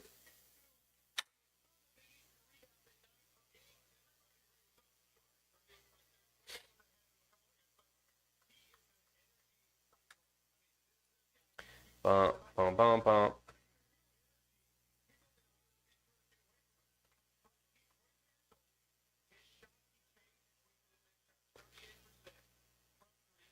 All right. Portland is on the clock now. Devin Carter gets selected by Sacramento at 13. This is the last pick of the lottery here for the Portland Trail Blazers. Jeffrey said I'm a big Devin Carter fan. Yeah, me too, Jeffrey. Me too. I really like Devin Carter a lot. Listen, as a guard, he's like 6'3". As a guard, he averaged 9 rebounds a game. Also, by the way, his father, Anthony Carter. Once a Knick, always a Knick, Anthony Carter. Love Anthony Carter. Love Anthony Carter. And I love Devin Carter. He's going to end up being a Knick at some point in his lifetime. I'm just telling you. He's going to end up being a Knick. Right? As he was growing up, his dad was on the Knicks. He knows what it's about. He knows what it's about.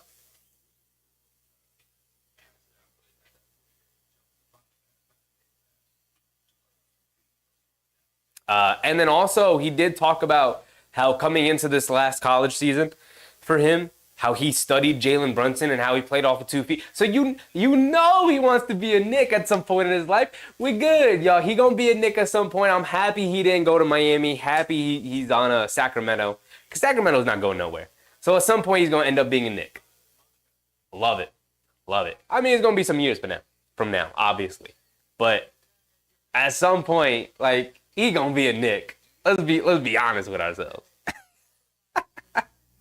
I really like Devin Carter, man. I'm rooting for his success. Jeffrey said, for college basketball, I'm a Providence fan. Ooh.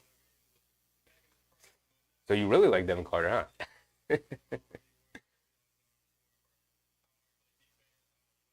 huh? Noah said, I'm sort of surprised Edey was chosen number 9. Not because he doesn't deserve to be, but because people kept saying he would be late first or early second round. Well, as the draft buzz started to continue, Noah, he started to climb draft boards a lot more. He went from like a early second round guy to a late first round guy to a mid first round guy to top 20 to top 15 to possible lottery pick. Last I heard, when I was checking yesterday, where guys, people were posting their final big boards and their final mock drafts. Last I saw, people had him like late lottery, like 12 to 14 range.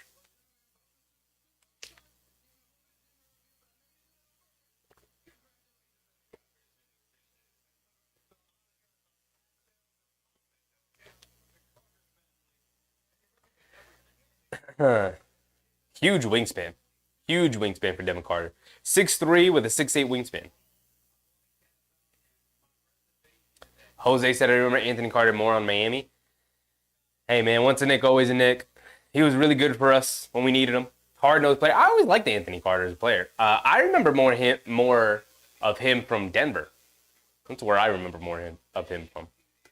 I've always seen him more as a Nugget, and then as a Knick, and then everything else he did after and before, I mean, I don't know. So, because of the trade earlier, this should be Washington's pick. Oh, no, this is Washington's pick. So, Portland's making the pick here, but it will be going to Washington, which was involved in the Denny Avdia trade that happened just before the draft started.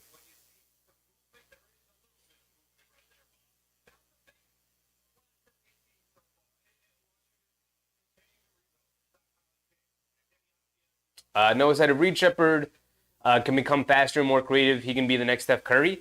No, he can't. He can't, Noah. The thing that makes Steph Curry special, one, he's a better shooter than Reed Sheppard. Two, he has a quicker release. Three, he's a better off-the-dribble shooter. Four, he's a significantly huge, like the gap is this big in terms of their handle and creativity. He will be nowhere near Steph Curry. The Portland Trailblazers selected Bub Carrington, and this pick will be going to Washington. So Bub Carrington going to Washington. Bub Carrington, another guy I love. Really high on Bub Carrington. At one point, he was also mocked to the Knicks. Mid to late first-round pick. Ends up being the last pick of the lottery here. Bub Carrington, really good. Youngest player in the draft from Pittsburgh. Like a 6'5", 6'6" guard who's like a mid-range assassin.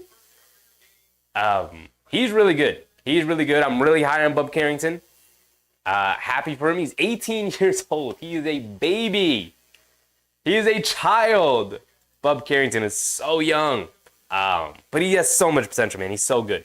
I really like Bub Carrington a lot. So Portland. Let's do this. Traded to Washington. This is Bub Carrington.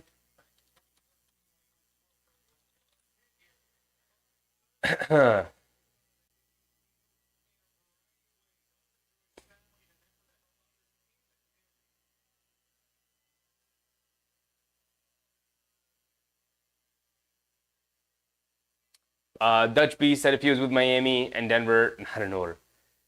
Yeah, I remember more of him for being with Denver. Dutch. Second cousin of Rudy Gay, Bub Carrington. Interesting. Interesting.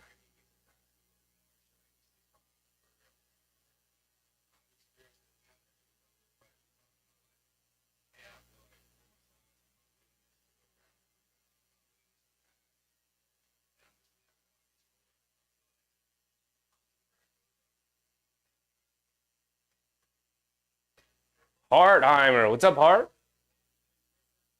Slim said New York City is the place to be. Yes, sir. Yes, sir. Bub Carrington going to Washington. That's a good pickup for Washington. So they walk out of here with Alex Sarr and Bub Carrington, two of the guys who have probably the most potential in this draft. You know, it's definitely a decent start for that rebuild. Definitely a decent start for that rebuild. Ricardo Santiago. What's up, Ricardo? Nick should take a big muscle man that will last 5 years without an injury. See, that's the thing with bigs, though, Ricardo, is all bigs get hurt. Pretty much all of them. You know, bigs don't stay healthy. That's the thing about bigs. It is not natural for a guy who's 7 feet tall or close to 7 feet tall to be that big and move that fast. You know, and to run and jump as often as they do. So. Noah said the Knicks needed an enforcer because of Embiid. They have one. Name is Mitchell Robinson and Julius Randle. You know, they didn't have Julius Randle on the court before. Mitchell Robinson was playing on 1 foot. He told us. He said, damn, I was really guarding Joel Embiid out there on 1 foot, making him frustrated. Like, we're good. We're good. We're championship contenders, y'all. We're good. We're good. Small things along the fringes. You get a prospect who can help you right away, who can step in when you need him to step in, and then you get a project. And maybe the project can end up being the guy that's taking the second round, or maybe the project's going to be one of these two picks that the Knicks have. I expect they walk out of the draft with at least 2 players. But we'll see. We'll see.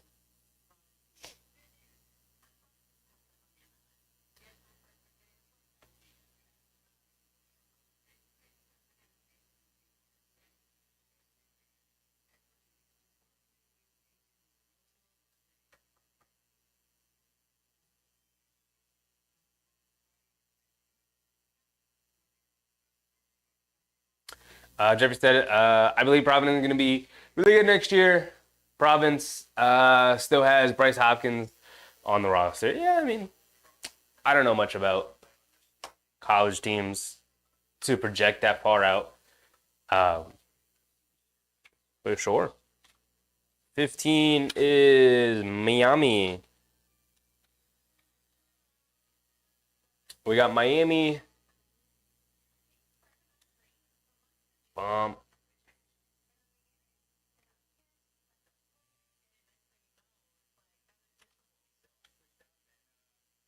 Miami. And then 16 is Philly. Because Philly was the 7th seed this year.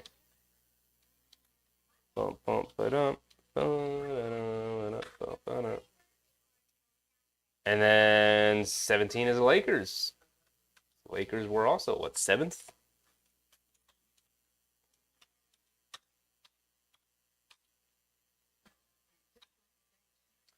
We're almost there, y'all. We're almost to that next pick.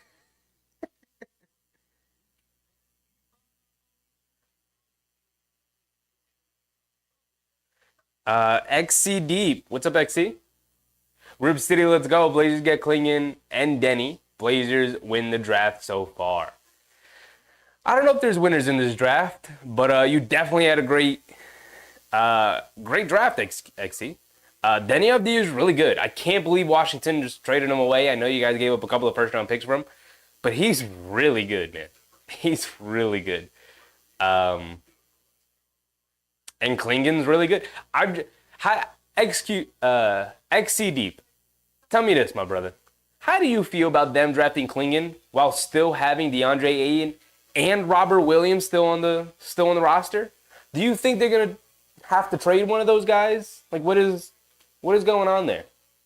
Because you have 3 centers who I think deserve to play and deserve to get minutes. I don't see how one of those guys doesn't play for you this year unless they're not on the roster. And even if you trade one of those guys, let's say you trade Robert Williams and then you have Ayton and unless you get then you have Ayton and Klingon. Do you start them together? Because I know DeAndre Ayton's talking about how he could play power forward and whatnot.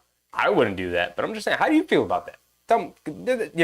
When the pick was first made, I was like, oh, Scoot Henderson and Donovan Klingon. That's solid. That's really good. And you traded for Denny Avdija. That's a good start for a rebuild right there. And then I started thinking about their roster a little bit more, and I was like, wait, they got too many bigs. What is going on right now? So you said I'm definitely going to a Philly game in Philly with the jersey with all Knicks players and the Empire State Building lights on my fan sneakers. XC Deep said, DeAndre Ayton is going to get traded by the deadline or Williams before the season starts. But you got 3 of them now. I would feel like you have to trade both of them, or maybe trade Ayton and you keep Williams off the bench to back up Klingon. Interesting. It's just interesting. Just interesting. But look, they took best player available. Yeah, absolutely take Klingon there. It's a good, solid pick. He's a really good player. But I forgot about Shaedon Sharpe, too. You guys, you're building something. I think Scoot Henderson is going to have an incredible year. I was very high on Scoot Henderson. Here's the Heat pick right here. And they take Kel'el Ware. I like Kel'el Ware a lot. He solves their backup center problem for the he solved their center problem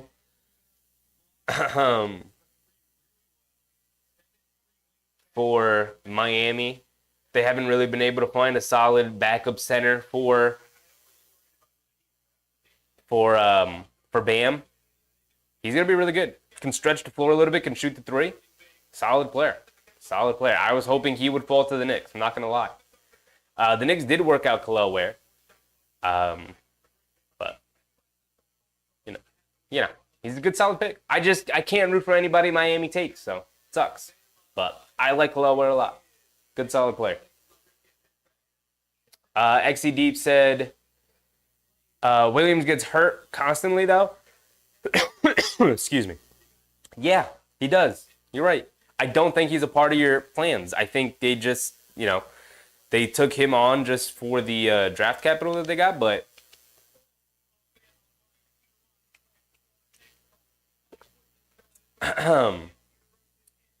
you got 3 centers that you got to play. Even if you trade one of them, you still have 2 centers who you got to play. I guess you start Ayton and you bring Klingon on slowly, similarly to what Utah did with Walker Kessler.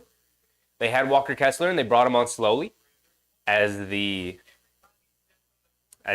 season went on, and he proved that he could probably be a starter. So maybe that's what's happened. They're gonna end up trading Williams, and they'll start Ayton for a bit and bring Klingon off the bench until eventually they'll be able to move DeAndre Ayton and start Klingon.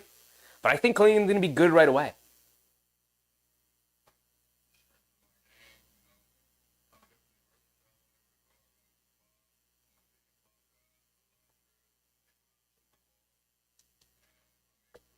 Jose said, do you think Bronny gets picked by the Lakers at 17? No. Bronny is not a first-round pick. Everyone has mocked Bronny 55 to the Lakers. The Lakers are going to take him is going to be with the 55th pick, not the 17th pick.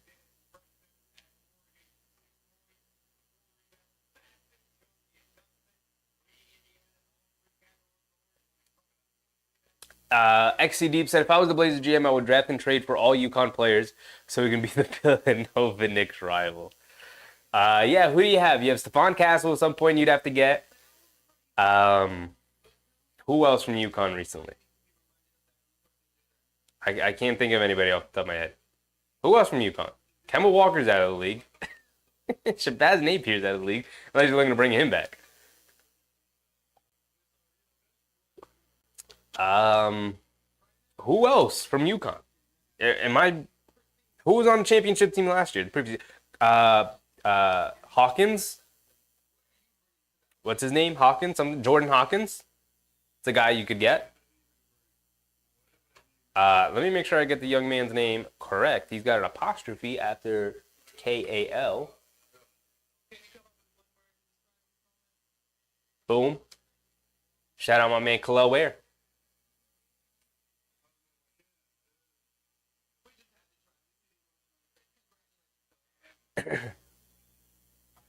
George Rodriguez. What's up, George? Hart said Bronny not going to the Lakers. We'll see if he gets drafted at all.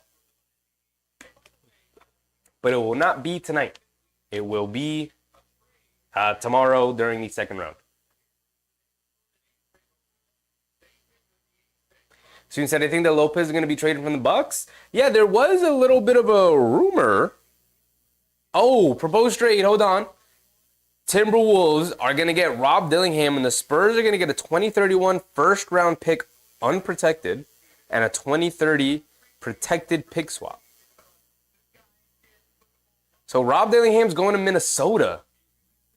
Okay, so the Spurs don't get 2 guards. Spurs. So now we got to do this. Traded to Minnesota.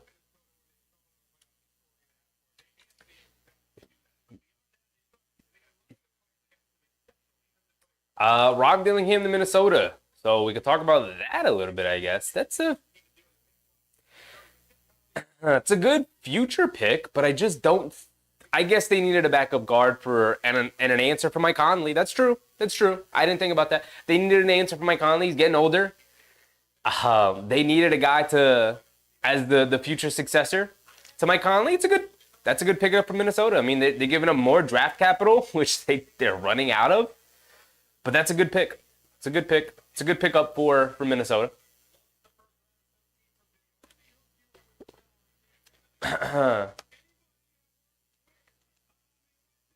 But Susan said, I think Lopez is going to get traded from the Bucks.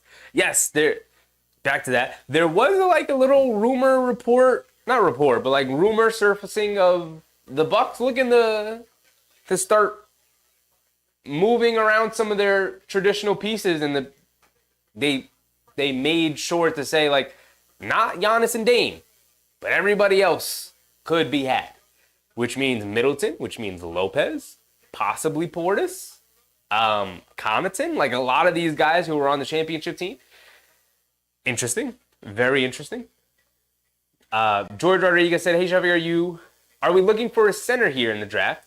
Yes. I would think that the Knicks would lean towards center, yes.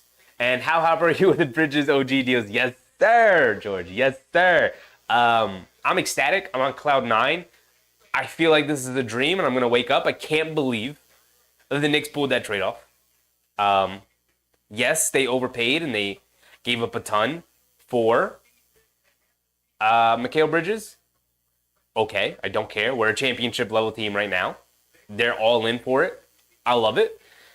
Similarly with the OG deal, yes, they overpaid for OG. You had to. You just had to. Really good. I mean, you just have to pay to play. You have to pay these guys. You have to. You know? Jamal Marion, what's up, Jamal?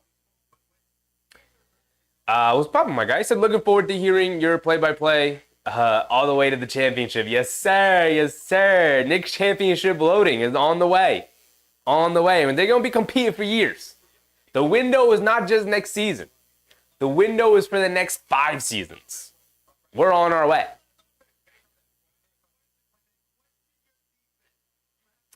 Sue said, I can't believe I'm going to say this, but I like Malika Andrews more than I like Paul Flowers-Pierce. I like Malika Andrews. She's good at what she does. She can be a little bit annoying, but I think all commentators can be a little bit annoying. She's good. She's really good. Oh, XCD. Drummond is a UConn guy. True. Drummond would be a good backup big to Klingon. Sure. Solid.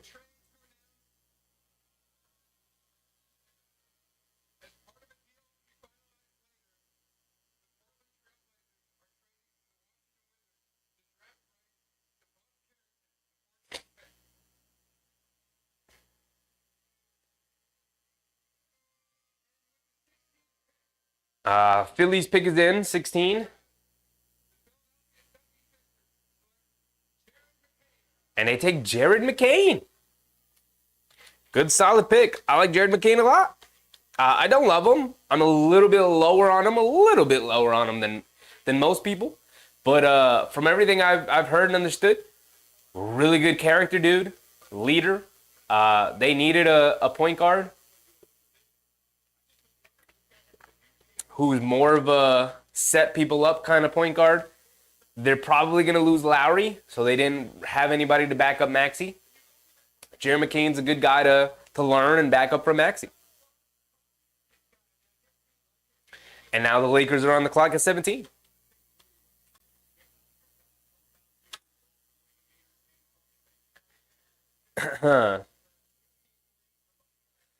D-Ras, what's up, D-Ras? Said Bronny is a 5th round pick. We got to stop playing on Bronny, man. He's good. He's good. Nick's Yak, what's up, Yak?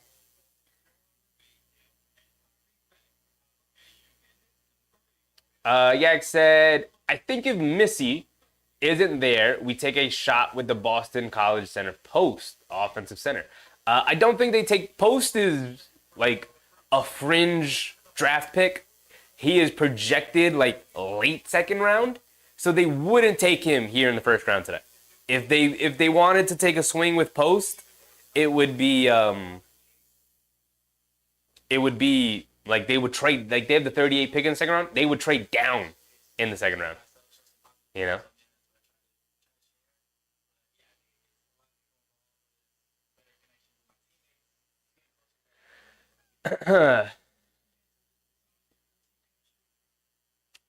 But Missy Your point on if Missy is in there. They worked out Eve Missy. I think they like Eve Missy a lot. He's a freshman, a younger player in the draft. We said earlier, Yak, like any player they draft, they're not playing this season anyway. Really, they're not going to be in the rotation unless they don't get Harnstein. But they don't. Unless they're unable to bring back Harnstein. The player they take in this draft isn't going to be part of the rotation anyway. Is how I see it. Like they are a put them in Westchester for a year, spot minutes when injuries arise during the season, but they are not part of the regular rotation. So, like I would prefer them to take a guy like Eve Missy, who's a younger player, who's a little bit more raw, but like can learn a lot.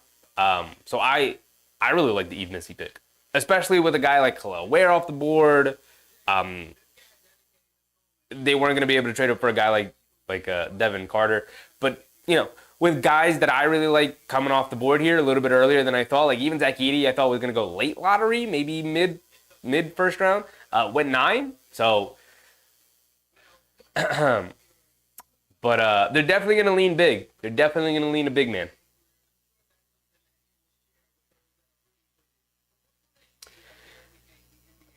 Lakers are on the clock here. Let's see what they do with 17. They don't love young players, but they have taken a couple of young guys and swung and missed, man. They have swung and missed with a couple of these mid-first round picks that they've had. Soon said, trust me, some of these picks are going to be different teams before it's all over. Tibbs would send everyone to Westchester. Tibbs is going to send everyone to Westchester 100%. We already went through the rotation. There just isn't really room for them, which isn't a problem. Like, Deuce McBride was in Westchester for 2 years. Like, that is what's going to happen.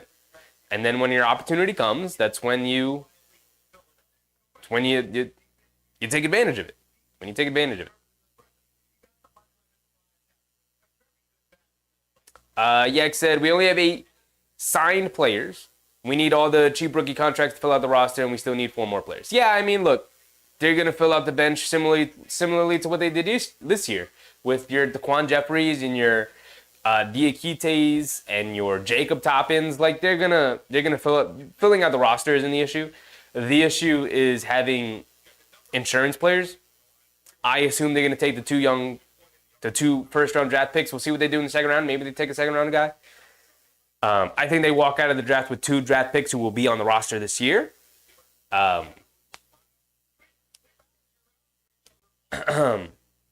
But Harnstein,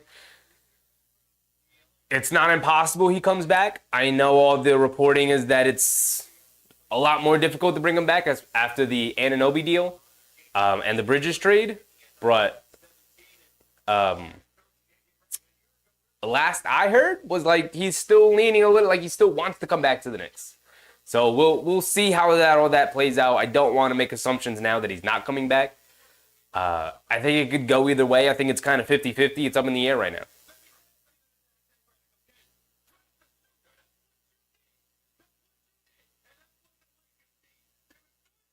Mark said, gonna have to dib soon, traveling cross country tomorrow. Appreciate you, Mark. Early flight. Appreciate you, Mark. Have a good night. Have a good flight. Safe travels, my brother. Happy birthday again. If you can't stick around for the Knicks pick, which should be, I don't know, maybe another 20, 30 minutes. They have the 24th and 25th pick. We're at 17 here. Adam Silver has another trade to announce. This is the Rob Dillingham trade that we went over earlier. Yak said Mitch needs a backup. We'll see what happens with Harnstein. I don't want to make assumptions yet. Like I said, I think it could go either way. It's 50-50 at this point to me. And the Lakers take Dalton Connect. That's a really good pick for the Lakers. A knockdown shooter, older player, can probably step in and play for them right away. How do you spell the last name? K-N-E-C-H-D. K-N-E-C-H-D. Dalton Connect. That's a really good player. I like Dalton Connect a lot. I like him a lot. 18 is Orlando.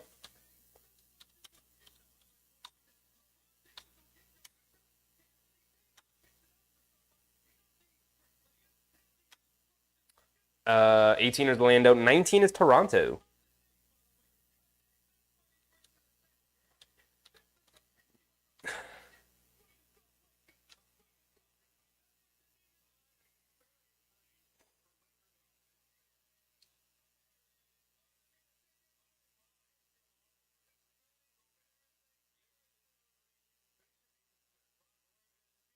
Yeah, I said 8 players signed plus 3 rookies, leaving us 25 million. Signed 4 players. How could we pay Harnstein 18 million? Because they can go over the cap to sign him. They have his early bird rights. And they're just gonna use the vet minimums to sign players to team friendly deals, 2 ways, stuff like that. You can make it work. They have the best capologist. I am not a capologist. I will not be figuring that out. They can make it work. They can start Harnstein and then figure out filling out the roster in the same way that they did this season with, like I said, your Daquan Jeffries, your Jacob Toppins, your Diakites, your Svi Mikhailuks, guys like that is who will end up filling out the bottom of the roster. Your Ryan Arcidiacono, who has to come back now. They're going to have to re-sign Ryan Arcidiacono.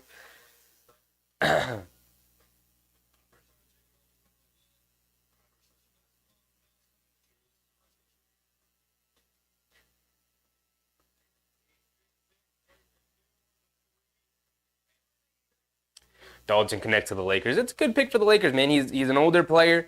He's athletic. He's big and tall. He's a knockdown shooter. Playing off of LeBron, playing off of Davis. He's going to get open looks. You know.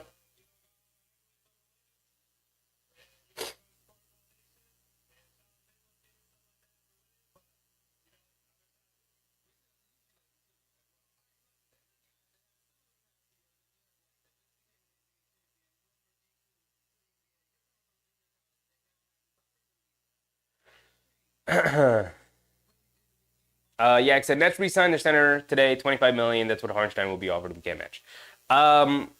Yeah, if he wants to come back to the Knicks, it will have to be. He will have to leave some money on the table. Harnstein is better than Claxton.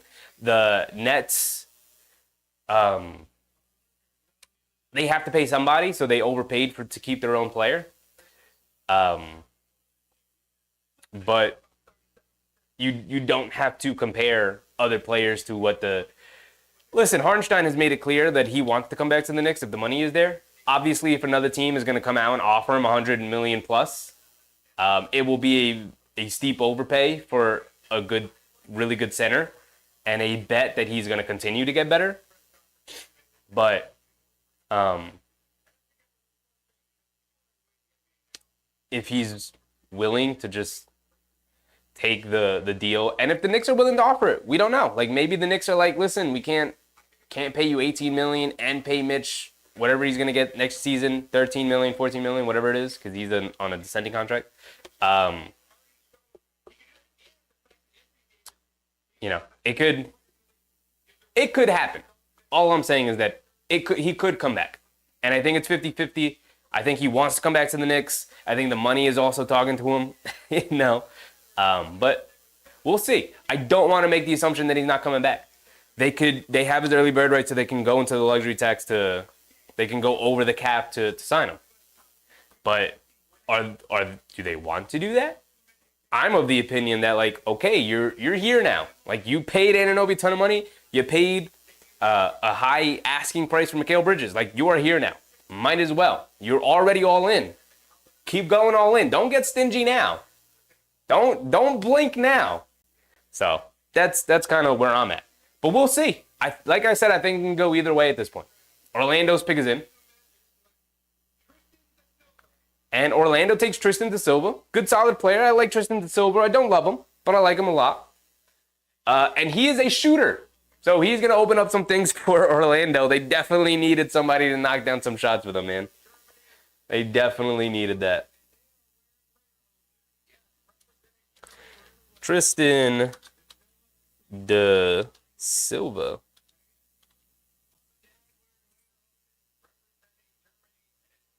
$19 is Toronto, $20 is Cleveland.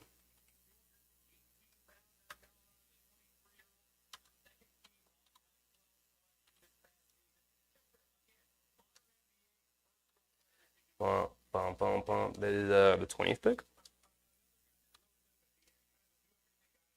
We shall see. All right. Aye.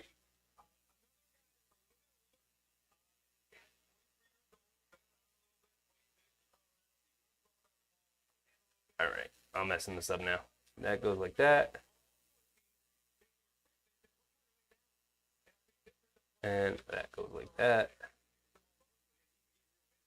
All right, there we go. All right, so the next pick is Toronto at 19.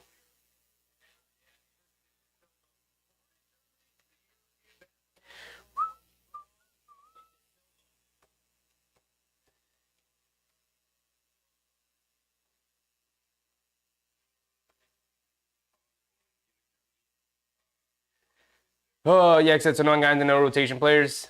Basically, maybe a rookie. Basically, yeah, pretty much.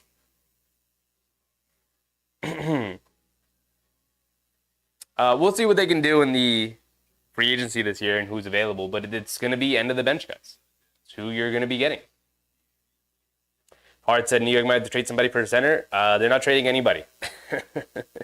If the Mikal Bridges prove to you anything, they don't want to trade any players.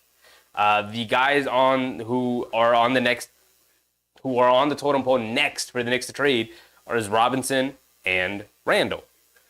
I don't think they want to trade both those guys or one of those guys this year. They may have to, but I don't think they're trading either one of those guys. If they trade Robinson, they obviously are looking to bring back Hartenstein, which I don't think. I think because they can only offer him so much. You might as well offer him the money and then trade Robinson next season. And I don't think they're going to be looking to absolutely overturn their roster by trading Randall this season. So I don't think they make a trade. Hart said 19 and beyond is rough right now. This is when it's fun. What do you mean? Yak said prepare for Mitch starting and draft the center is what I'm saying. We'd only offer $16.5 million per year, which is a lot of money. And he wants to be in New York, but if another team comes with a huge thing, with a huge offer, he could leave, sure. Like I said, it's 50-50. But I'm prepared either way. You know how I feel about Mitchell Robinson, so I truly don't care. Obviously, I care. You know what I mean. I don't care if Mitchell Robinson ends up being our starting center because I love the guy.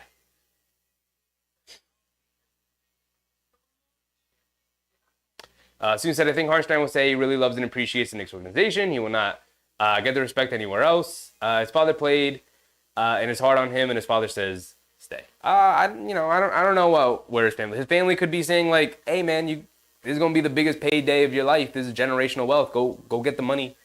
They could be saying that. We don't know. Which you can't blame a guy for going to get the money. So.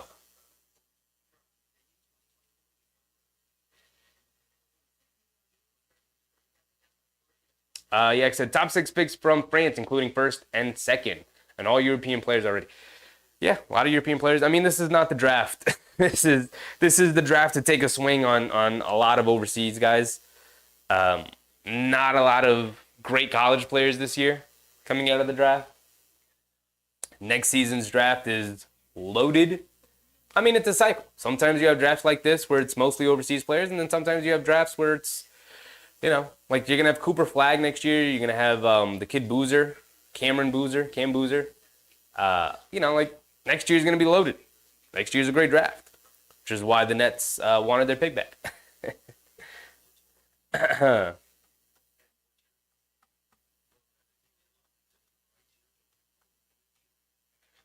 Hart said at least we made all the moves to make it the most attractive for him to stay with a possible championship. Yeah, I mean, look, if Orlando offers him a bag and he wants to go play for Orlando, go ahead. Detroit offers him a bag and he wants to go play in Detroit, go ahead. OKC, who did OKC draft again? OKC drafted Nikola Topic, so they're still in need of a big man. If OKC wants to offer him a ton of money, possibly. But I don't know. I don't think so. You know.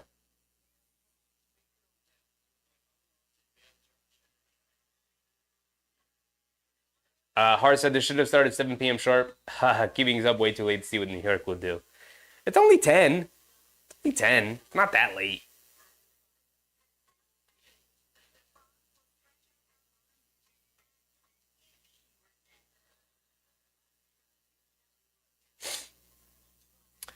Who's up? Toronto selecting, then we got Cleveland, then we got 21.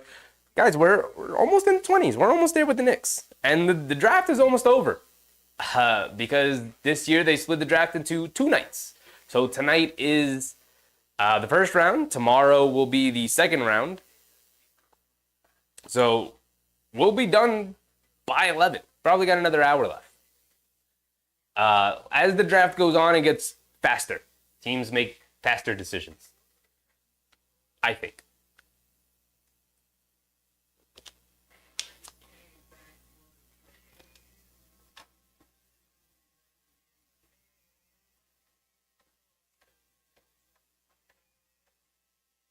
Yak said, in our favor, Hartenstein's wife is the model who would leave her alone in New York. Yeah, I mean, look, has said before, I want to be in New York.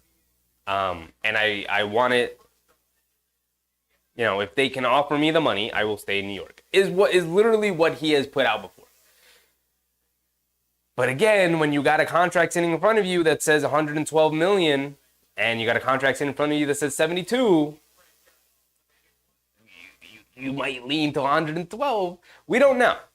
And we don't even know if the Knicks would be willing to offer him the most amount that they can, you know, because they're already approaching that. But like I said, they're all in. You might as well continue to go all in to keep Hartenstein. It just makes sense to me. And the Raptors select Jacoby Walter.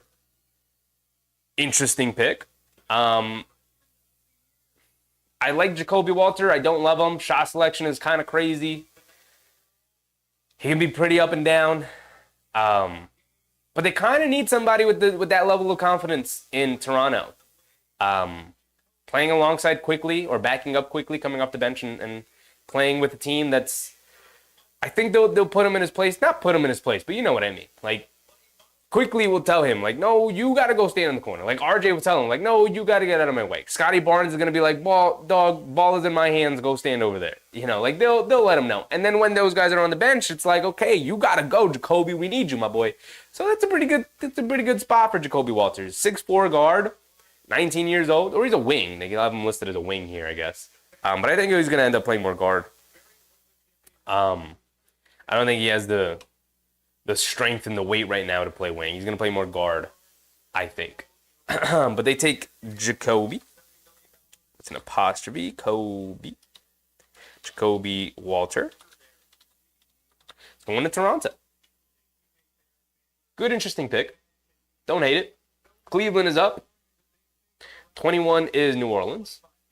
We are approaching Knicks time, y'all. We're approaching Knicks time. We're getting there. 21 is New Orleans. Bum, bum, bum, bum. We're up to 20 with Cleveland, y'all.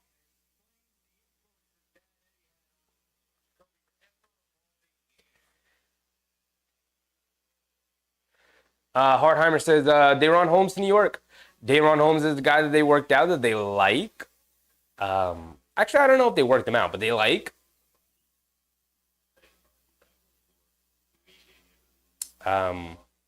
Definitely a possibility. Yves Missy. I'd probably prefer Yves Missy over Dayron Holmes, but that's just me.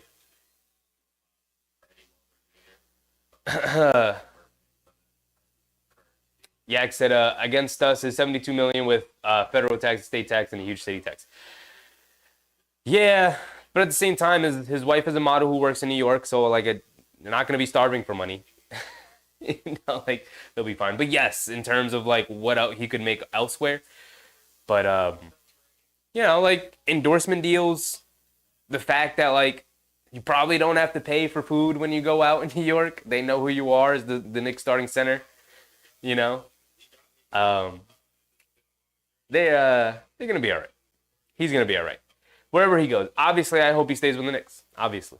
But it can go either way. The Knicks, I think, are prepared to go either way. But I just have this feeling that he's going to come back. I just do. Maybe I'm just a Knicks optimist, but I just have this feeling that, like, he has put all the feelers out. Like, I really want to come back to the Knicks. Please offer me the money so I can make the right decision to come back to the Knicks. So, you know. The ball just might be in the Knicks court of, like, are you going to offer me the contract or not?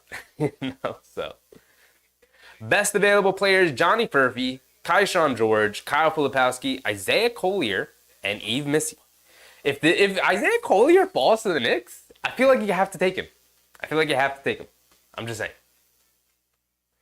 Hart said tomorrow's nice and early. Yes, they want to get the draft, the second round in early before the debate.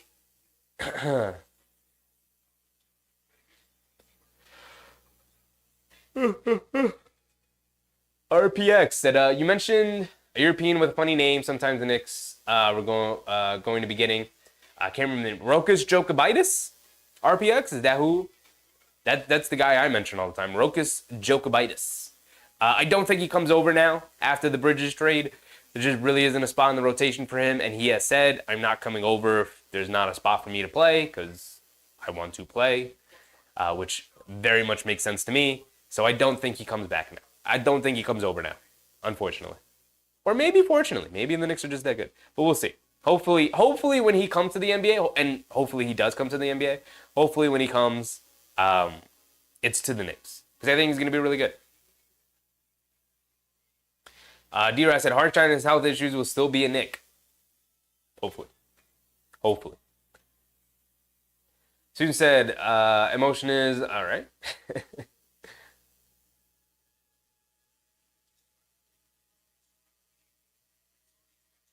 Big Task said, yo, who did the 76ers just draft? Who did the 76ers take again? Philadelphia. Oh, they took Jared McCain. Jared McCain's really good. Really good backup guard for them.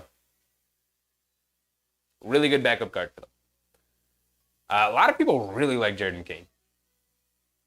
It's a good solid pick for them. I feel like the other areas of concern for them, but losing Kyle Lowry, they don't have a backup guard for Maxey. Not bad. Not bad investing in a guard.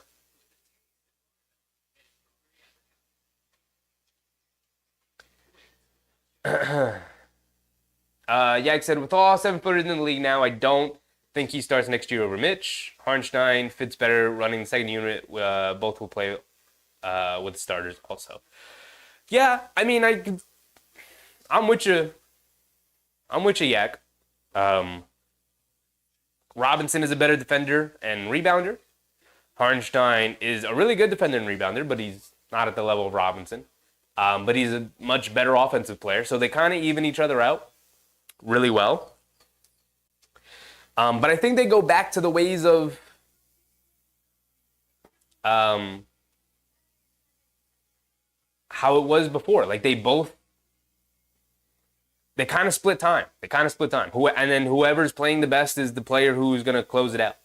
If that's Hartenstein, then Hartenstein's going to end up playing around 30 minutes and Robinson will hover around 20. And if it's Robinson will end up playing 30 minutes and Hartenstein will hover around 20. And I think that's the beauty of having two really good starting caliber bigs. But I don't think it really matters who starts and who comes off the bench at that point. I don't really think it matters. It could go either way, though. I wouldn't mind either way. Wouldn't mind.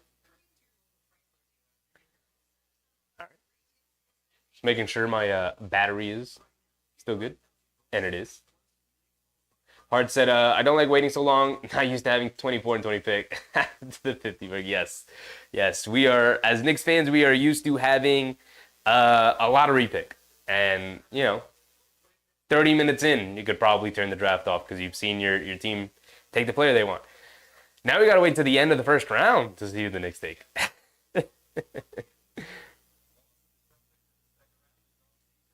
And here we go. The Cavs pick is in. Cleveland is taking.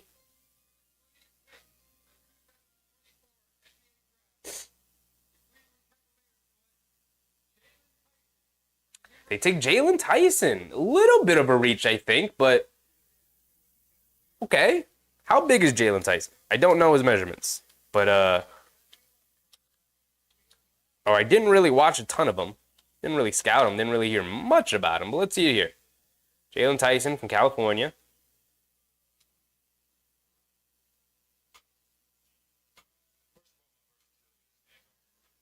Uh, 6'5.5", 21. Solid.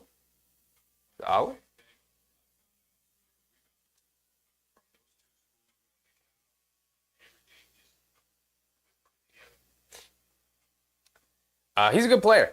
I don't think he plays for them next year, though. Unless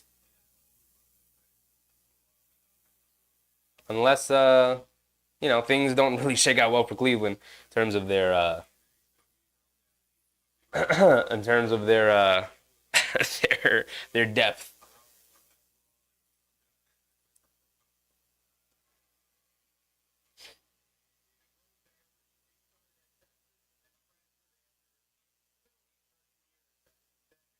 Yeah, I said matchup for Embiid and Turner. We needed Mitch for it. Yeah, I mean Mitch is really important to what they do.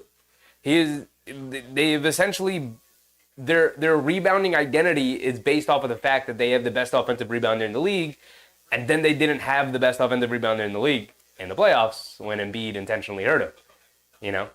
So supremely important for especially matchups like that where he can dominate the boards against a guy who's not a very good rebounder in Turner. He's an okay rebounder. He's solid. But, like Robinson destroys solid rebounders, eats them up. So.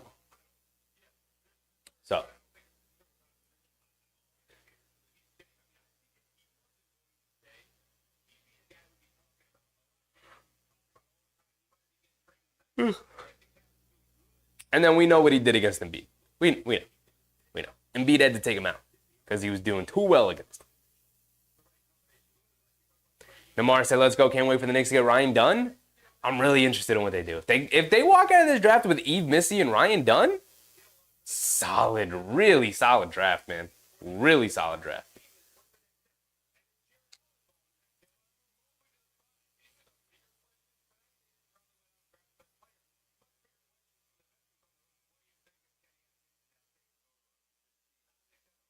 Yeah, I said I thought Cleveland might have drafted Bronny to bring LeBron home. I think the time has passed for that. He got him one, and he did his job, and he left. He tried to get him more, but that dang Golden State team had to go ahead and add Kevin Durant. He probably could have gotten him more. But Golden State had to go ahead and cheat the league.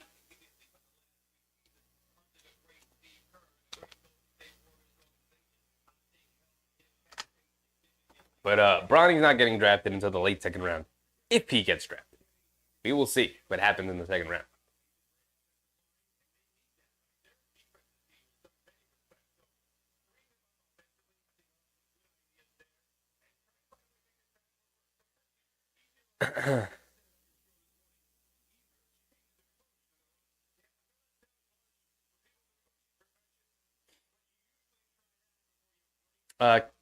Nick Yak said, KP announced today that he won't be ready to start the next season. That is truly unfortunate for Boston. That is a crazy injury that he had. It's crazy. Number 21 is New Orleans. 22 is Phoenix.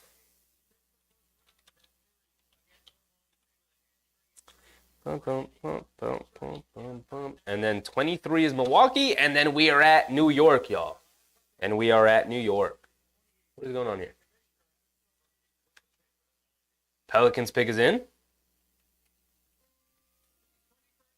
Pelicans are taking.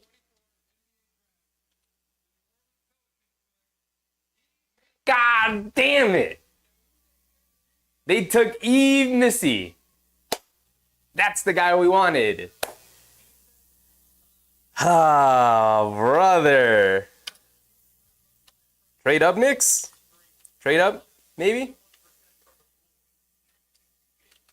New Orleans ends up taking the guy we want. I feel like that's happened multiple times last couple of years. They took Trey Murphy III when the Knicks really wanted Trey Murphy III.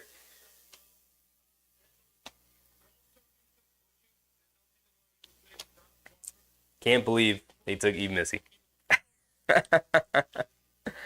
That sucks. That sucks, guys. That sucks. Yak said Missi is still there. Not anymore, Yak. Not anymore. New Orleans just took him.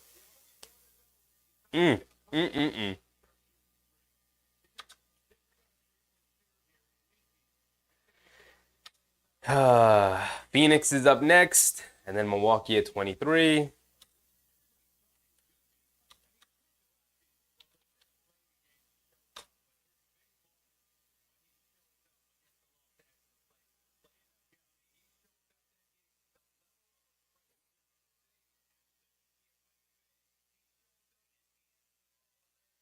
Hardheimer said Shireman coming our way. This guy's cool. I like Shireman. I like Baylor Shireman. He's good, solid.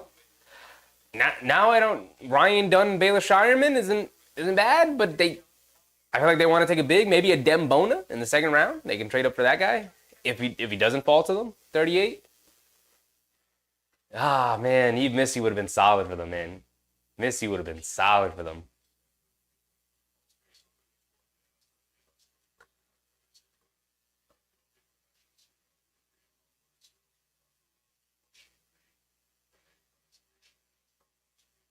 Yeah, like I said, we can't wait till the second round to draft the center in case he isn't there. I mean, the next guy on the board who I like is a Dembona, but like I don't think he's a first round pick, a Dembona. Possibly. I mean, it's the kind of draft where if you like a guy, just take him. Maybe take Dunn and Bona. But those are two guys who can't play offense. Like those are not offensive players, and you don't really need offense from your center. So the Bona thing is fine. But like Ryan Dunn, he has no offensive game. I like Ryan Dunn a lot. One of the best defensive prospects in the draft. We've seen that multiple times. But the Eve Misi thing hurts, man. That hurts. It would have been a perfect draft for Eve Misi and Ryan Dunn to become Knicks. So, all right, we're on our way now. Now they have us on the board. New York at 24, New York at 25. So that's 23 is Milwaukee, 24 is the New York Knickerbockers.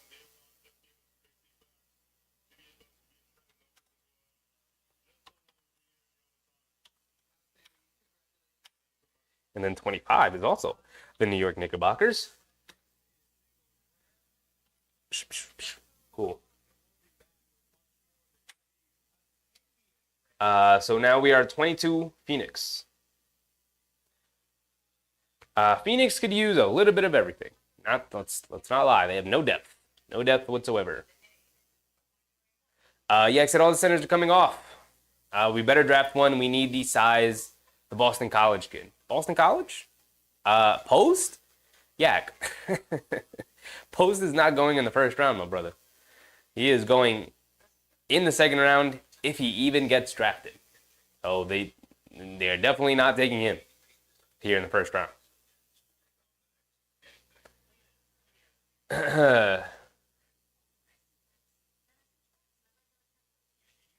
Namar said, Cheffy, I've been saying Ryan Dunn. I don't get behind him. Ryan Dunn, I love Ryan Dunn and the tenacity and the energy and the effort that he plays with. It's just the offense that scares me, man. Drafting him, any team that drafts Ryan Dunn is a bet on the fact that he will learn to play some offense. You know, at 6'8", he's not big enough to be a consistent 4. And he's more of a perimeter player, I feel like. But if he is going to play the 4, he's going to need some years in Westchester and a lot of time to add a lot of strength and weight in order to battle other 4s in the NBA, man.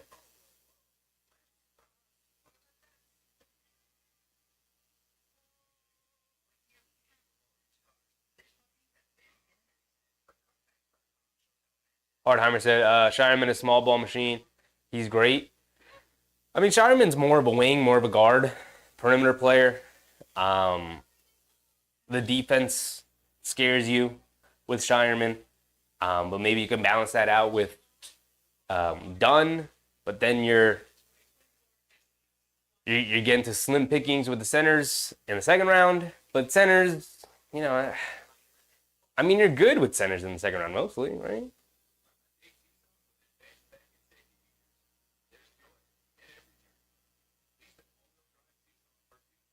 Yak said Dunn is the best defender in the draft. Yes.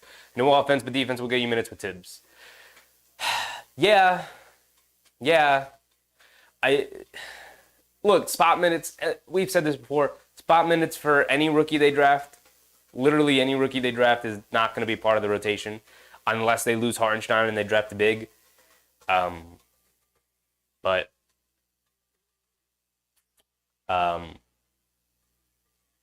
I just don't think Ryan Dunn. You can't have Ryan Dunn out there as like a legit player. It would be spot minutes. And you'd get on the court and he'd feel it out and he'd be a cutter and he'd be a rebounder and he'd be an effort guy.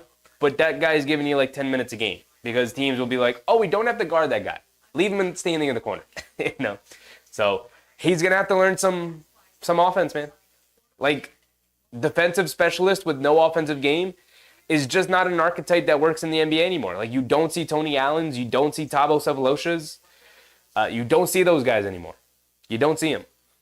Maybe you take Ryan Dunn and you hope that he has like a Lou Dort level of development, where like Lou Dort was not a good offensive player when he came into the league as a rookie with the Thunder, and he couldn't shoot.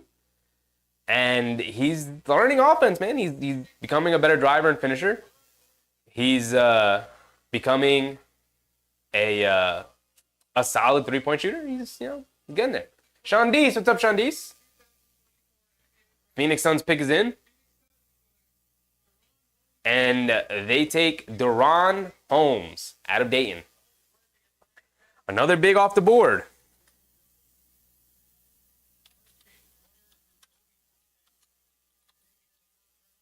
Deron Holmes had 22 to Phoenix. Another big man off the board. Now we are at Milwaukee.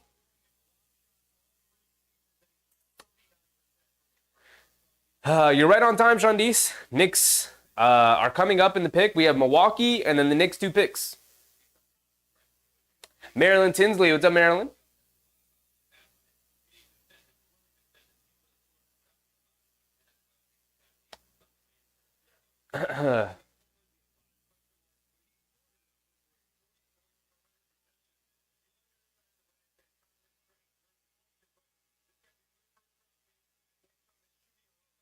K-Easy says they all have the same hairstyle. That's how I'll recognize the rookie class next year.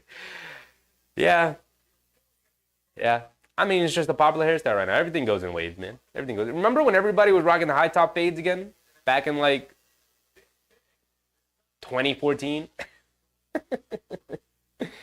Right? I always think of Nerlens Noel. I feel like that's when it died. When Nerlens Noel came out with the high top fade. Dave D, what's up, Dave?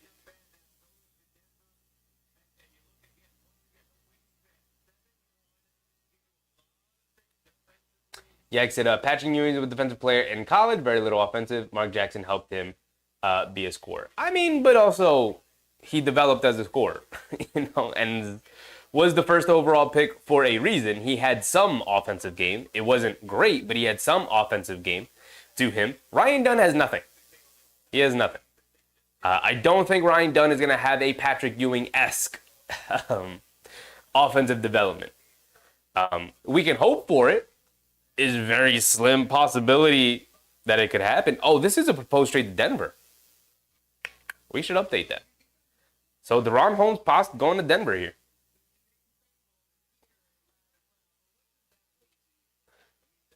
Here we go. Traded to Denver. Deron Holmes, the second. I like Deron Holmes. A little bit of a stretch big, stretch four. Not a great defender. Not a very good rebounder. Part of the issue with him. But worked on shooting the three. Got good at that. All right, 23 Milwaukee, and then we got the Knicks picks. We're almost there, y'all. We're almost there. Dave said off the dome, thoughts on the Mikal trade. It's a party. It's party time. Party time. The Knicks are championship contenders after the Mikal Bridges trade. They paid a steep price for him, but if you can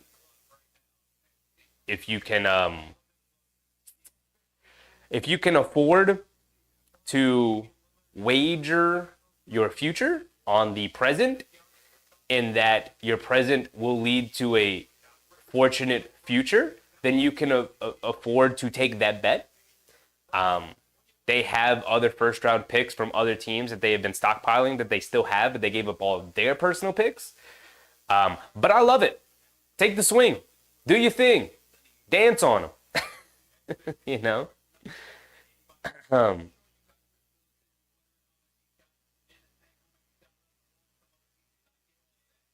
Yak said he should have seen the hippies hairstyle back in the day. It's kind of coming back. People growing their hair out, man. People are growing their hair out.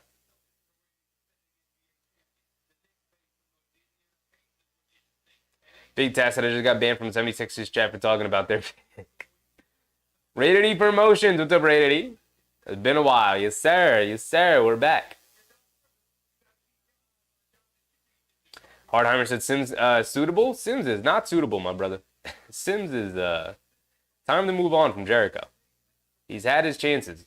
I mean, he lost his spot to Precious Achiuwa, who's like 2 or 3 inches shorter than him and way less athletic. Because Jericho Sims cannot step in, my man. Kay, do you think Precious may develop offensively? Yeah, he's still pretty young. He's a restricted free agent, though, and I don't think they bring him back, especially if they're going to look to try and pay Harnstein. I think it's less likely we get Precious Achiuwa back than if we get... what's his name? Johnny Furphy's also on the board, y'all. Johnny Furphy. I like Johnny Furphy. Tyler Kolek is on the board. Tyler Kolek, the Knicks like Tyler Kolek. Kyle Filipowski is an interesting center. He's still on the board. How you feel about Kyle Filipowski, Yak? I don't know. I don't know. Keyshawn George from Miami, he's like a wing scorer, can shoot it. Isaiah Collier is still on the board. Do you just swing on Isaiah Collier, Knicks? Unless he gets drafted now.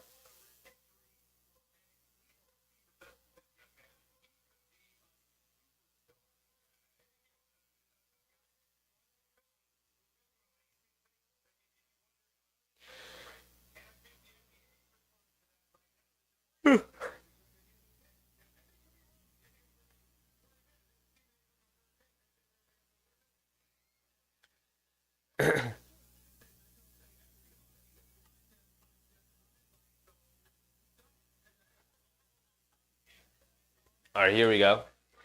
Bucks pick should be coming in now.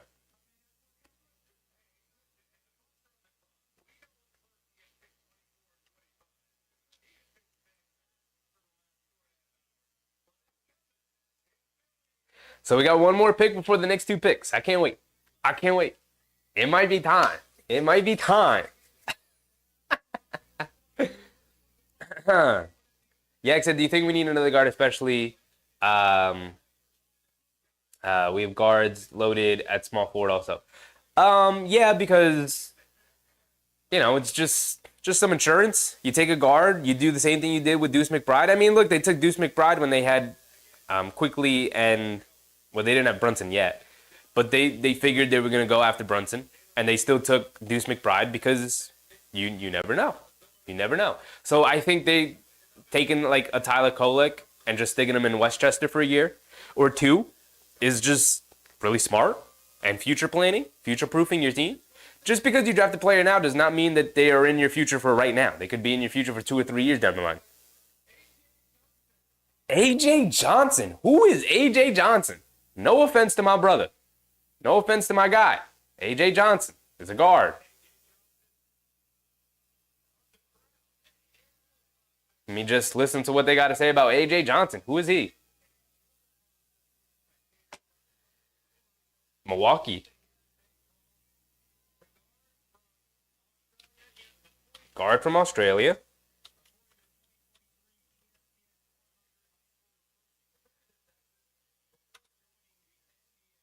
He went to the NBL this year.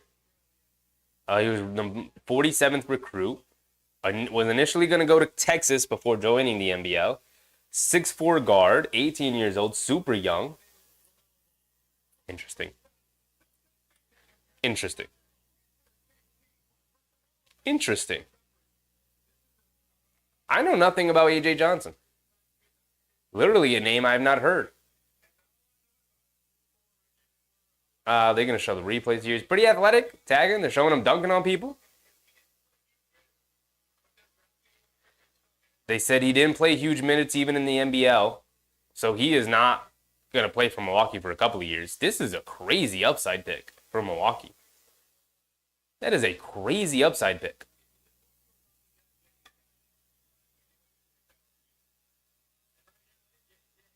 Dave said odds Mitch gets traded in the next 5 minutes. Very low. Very low. Okay,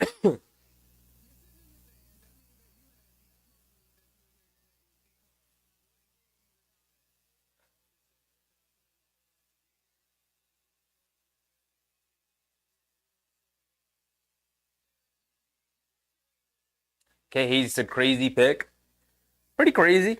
Pretty crazy, but um this is the kind of draft where you can afford, especially if you're a good team like Milwaukee, you can afford to take a bit of a swing. I think they should have taken a player who could help them right away, especially considering they're in win now mode with an older Damian Lillard and Giannis getting up there in age. Like they interesting they took the swing, but I don't know. I don't know. He's not playing for them next year. He's not. So they okay. Hopefully he pans out for them. I'm rooting for him. Rooting for him. But he's gonna spend a couple of years in the G League developing. Yeah, except cross your fingers, Susan, for who? Hope it's a big. They got 2 picks here, so even if this first pick isn't a big, we'll see. We'll see. Let's see what they go with, man. We got 3 minutes for the next pick. Here we go, yo. Here we go. It's time. It's time. Oh, we need the good luck lights. We need the good luck lights. We need the good luck lights. Here we go. Orange and blue lights, yo. Orange and blue lights. Boom, boom, boom, boom. Come on, Knicks. Don't let us down. Don't let us down. Dave said odds we retain iHeart with after the OG contract. I think it's like 50-50. I think it could go either way. I think it's really difficult for them to do it, but considering they've been all in so far, might as well continue to go all in and offer him the most amount you can and hope he takes it. But other teams could offer significantly more. So there's a chance he leaves. I think there's a very, very decent chance he leaves in free agency to another team, but we'll see. We'll see.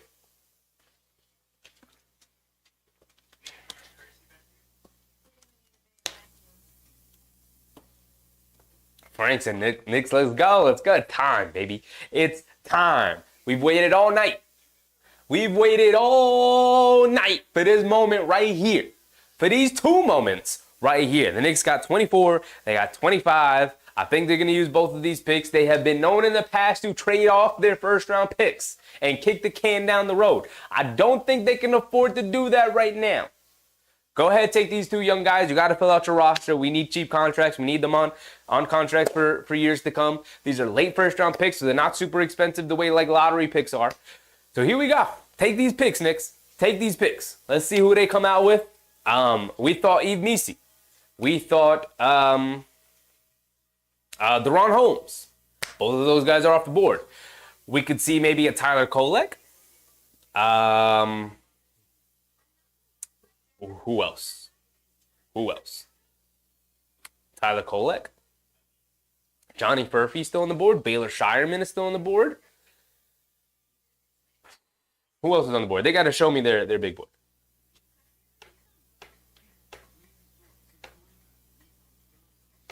RPX said iHeart wants to be a starter. We don't know that. He has not said anything about that. I think that is an assumption, RPX.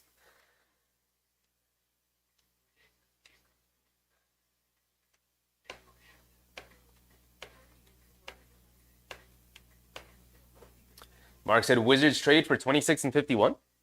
The Knicks trade for 26 and 51? Rated E said Kuzma traded for the 24th pick. They could probably get more for Kuzma. And also he has a huge contract and it doesn't work financially.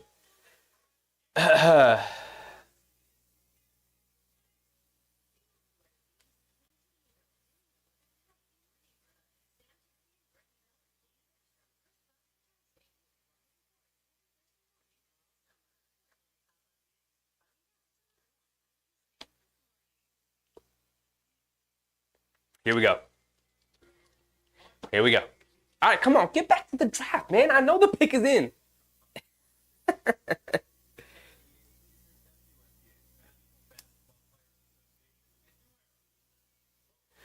Mark said trade. The Wizards received the 24th pick. The Knicks received 26 and 51. Interesting. Yeah, said around $3.5 million for all 3 picks. We need those cheap contracts to take a shot. Yeah.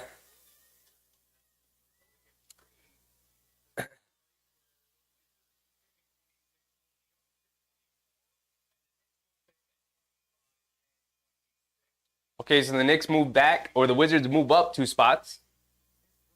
They just reported, also reported in the chat. Appreciate everybody. Mark, big task by you guys. So this pick is traded to Washington. Interesting. Traded to Washington. So there was a player they wanted that the Knicks could have taken, and instead Washington called and moved up and said, oh, we got to make sure we take our guy. I wonder who it is. Maybe it's Tyler Kolek. Needed a guard. I'm going to assume Tyler Kolek here. Let's see.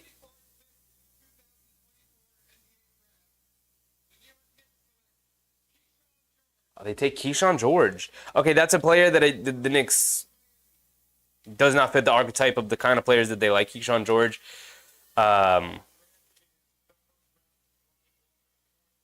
He is a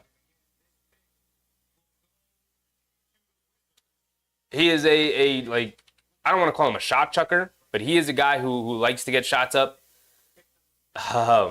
very liberally. More of a shooter than anything. Okay, so it wasn't time for orange and blue lights. We're going to go back to normal for a minute. The Knicks will be making 25 and 26 instead of 24 and 25. Interesting. What did they get? Guys, what did they get for allowing the Wizards to move up 2 picks? Wizards received 24, the Knicks received 26 and 51. Okay, so 2 second-round picks. I promise y'all we are not going live for the second round and waiting the entirety of the second round to see who the Knicks take with 51. That is not happening. Keyshawn George taking the 24th pick by New York, but it will be traded to Washington, and New York will take the 25th pick and the 26th pick here. Interesting.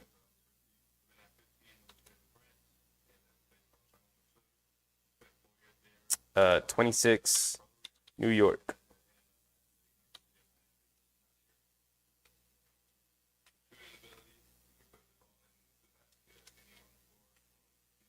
All right. We got to wait another 5 minutes to see who the Knicks take. Yeah, except we moved back to get a center and another pick. Yeah, so they ended up picking up the 51st pick by allowing Washington to move up 2 spots. Keyshawn George is 6'8". I mean, he's a good player for the Wizards to take. I mean, a swing on a guy who's 6'8", you can, shoot it deep, all of that. So, but the Knicks value defense, and Keyshawn George that's an area he really struggles with is defensively.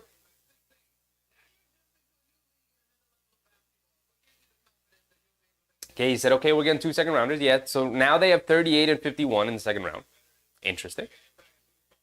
I think that's interesting because they may not take a center here, and they may wait until the second round to take a guy like a Dembona. But may look to package those 2 picks, 2 second-round picks, and try and move up a little bit. Maybe like he goes early in the second round. Interesting.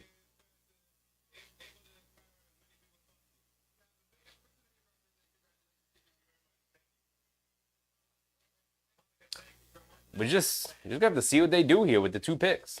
I mean, they keep 2 picks, which is interesting. They keep 2 picks. So now the Knicks are on the clock. Cool. We're going to have to wait another 5 minutes. Orange and blue lights are back. Now we're off, baby. Now we're off. Here we go. Mark said, Woj said, the Knicks are in talks of moving. Number 26. They're selecting at number 25 now. Oh, brother, Knicks. Take some players. Yak said they could be a cheap 4 rookie contracts to have money for Hardenstein. Yeah, possibly.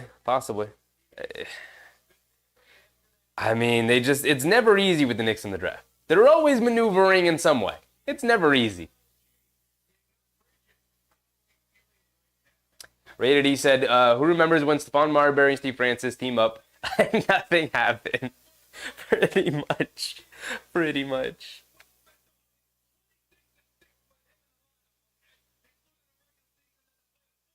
Hardheimer said maybe New York will select Bronny tomorrow. Possibly, but I highly doubt it. Maybe. I mean, he fits the prototype of the players he likes. Fits the prototype. Absolutely.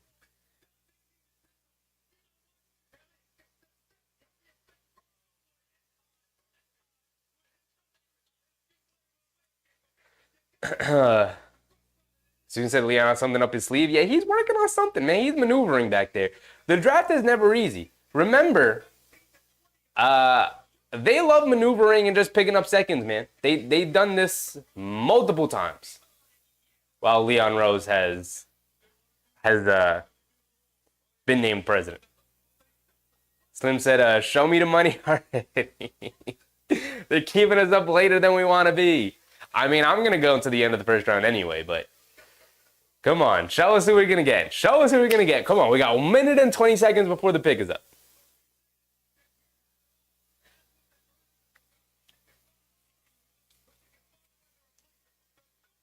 So you said depth is an awesome weapon. Absolutely, which is why you have to hit on these picks right here.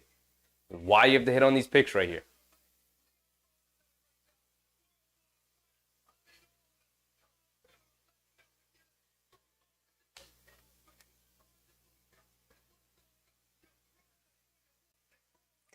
I guess I'm going to check Twitter real quick.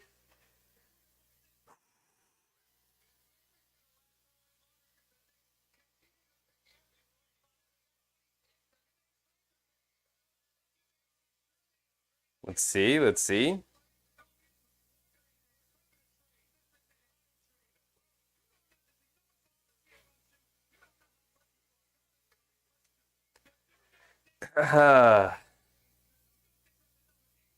The Knicks are in talks of moving number 26.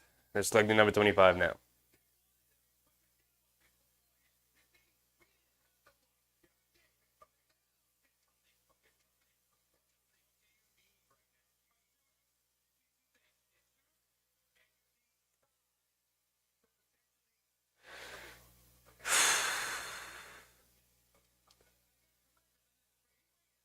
Okay. Yeah, nothing. Get nothing. Okay. The pick is in. Pick is in. Here we go. Orange and blue lights, baby. Come on.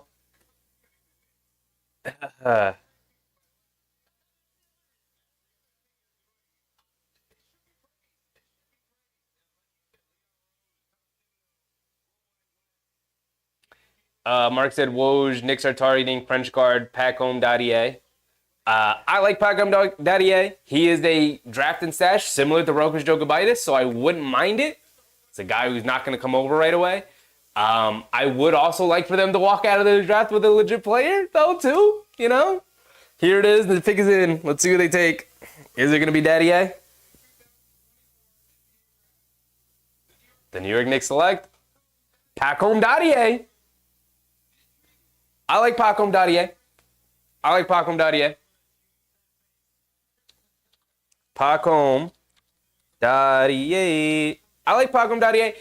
He's a draft and stash player. He's not going to be here. 6'9". I like Pacome Dadier a lot.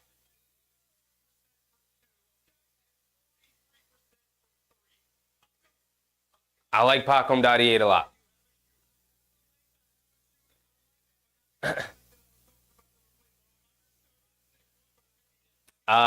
He's another French player playing in France. Played last season in Germany for Bundesliga.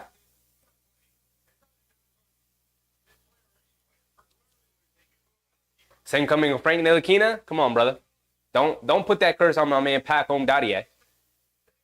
I believe he's a draft and stash player. Although he is here, he's going to receive his hat and whatnot.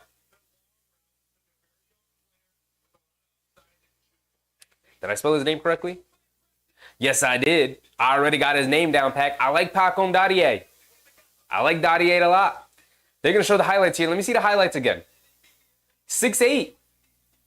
6'8". Athletic. Okay. He got a jumper on him. Okay. Pacome Dadier. I'm here to tell y'all right now, I like him. I like him. I don't care. He is not playing for them next year. I don't even think he comes over. But we'll see. We'll see.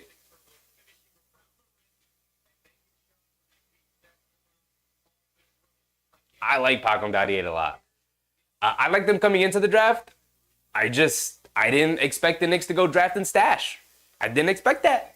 We're going to keep orange and blue light because the Knicks have the 26th pick unless they looking to move it here. Are they gonna interview him? Let's hear him.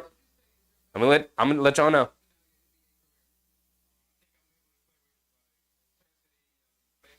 Okay. Uh-huh.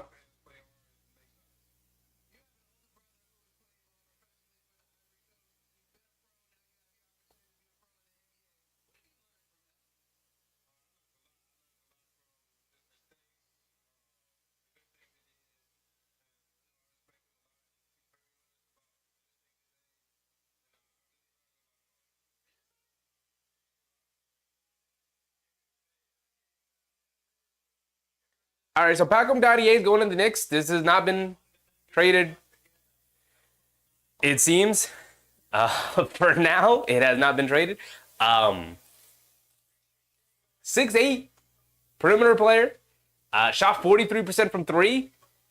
So, Big Tass said, so the 26th pick is the Knicks, right? Yes. As far as I can tell, yes. And they have not traded it yet. Woj did say that the Knicks were working to trade to trade this 26th pick in some capacity. So, we'll see. Mark said, Leon Rose has brought Italian mafia energy to this team, and I love it.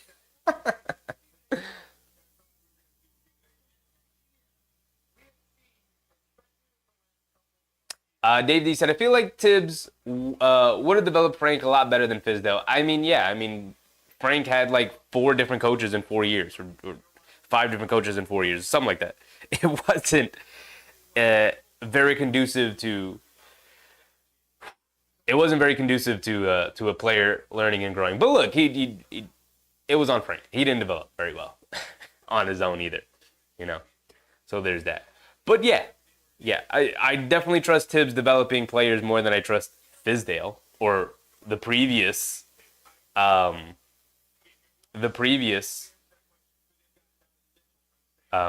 office regime.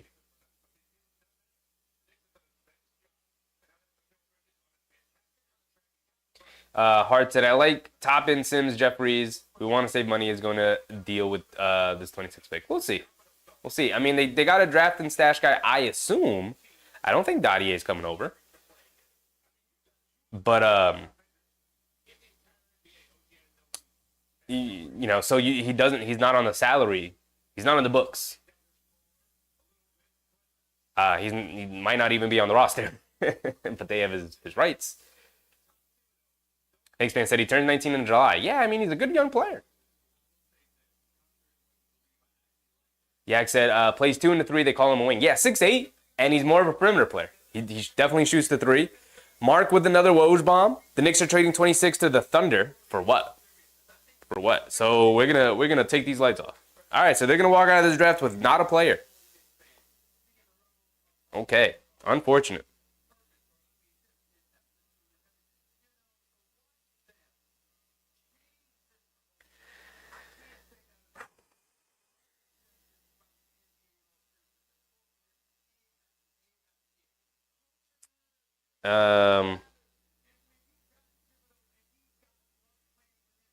Draft Bonnie so we get a whistle. Let's go.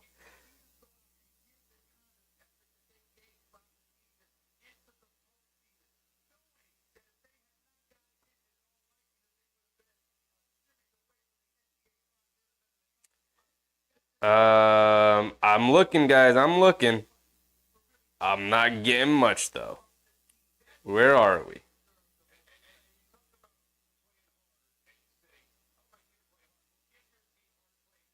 Let's see. Let's see. All right, let's go up here. Thunder have traded for 26 from the New York Knicks. The return is unknown. Can y'all let us know what's going on?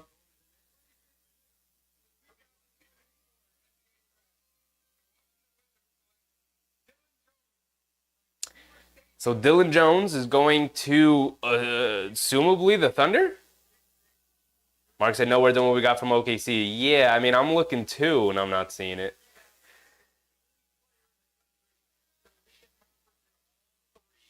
So this ends up being Dylan Jones from Weber State.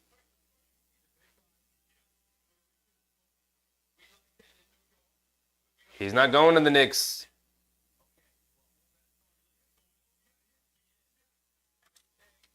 Traded to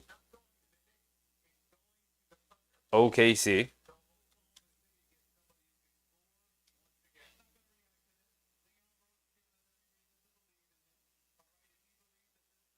So 27 is Minnesota. What did the Knicks get back for that? Come on.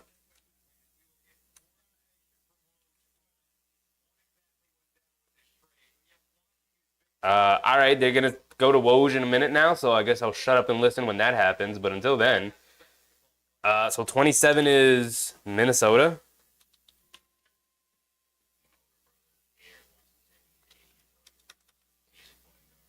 And then 28 is Denver. 29 is Utah.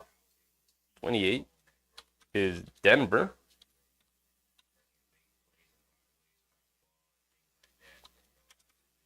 And then 29 is Utah.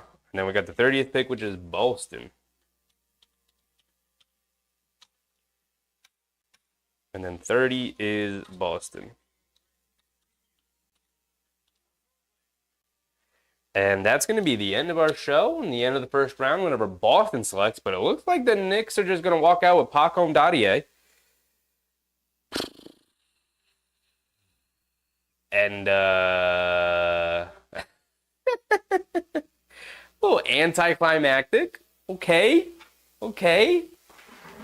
Let's see what we got. Okay, let's look. Let's look online. The Thunder are standing 5 seconds that span 25-27. Oh. The Knicks got 5 second-round picks? Leon Rose is cooking. 5 second-round picks for the 26th pick? And we got Pacom Dadier? 5 second-round picks is a lot of picks, y'all. I know they're second-round picks. But second-round picks are valuable. They're valuable. I like this.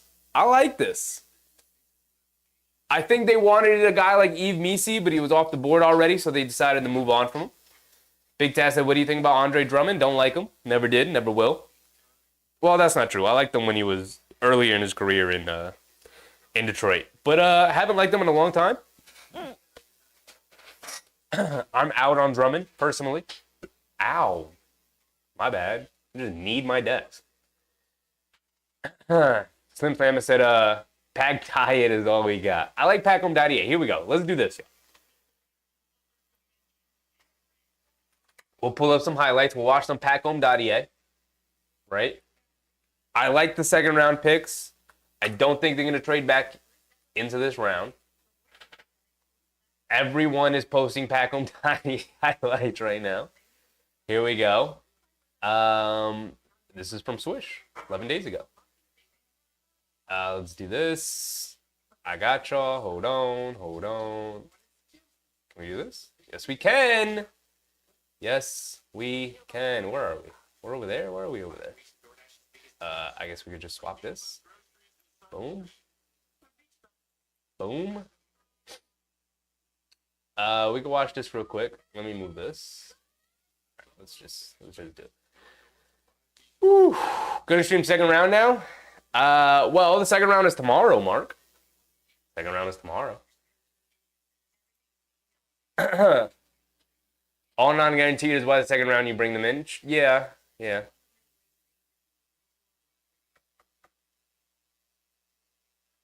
Sue said Leon Rose is the godfather trading. Trading on draft day. That's for sure. All right, let's watch some Pacom Dadier. Okay, come to the basket. Athletic move. Throwing it down. All right, you got up there. Cool. I mean, that's just an easy two-minute. Straightaway three. Catch and fire. I like it. Attacking. Off the bounce. Boom. Kicks it over. Pacom Dadier. Again.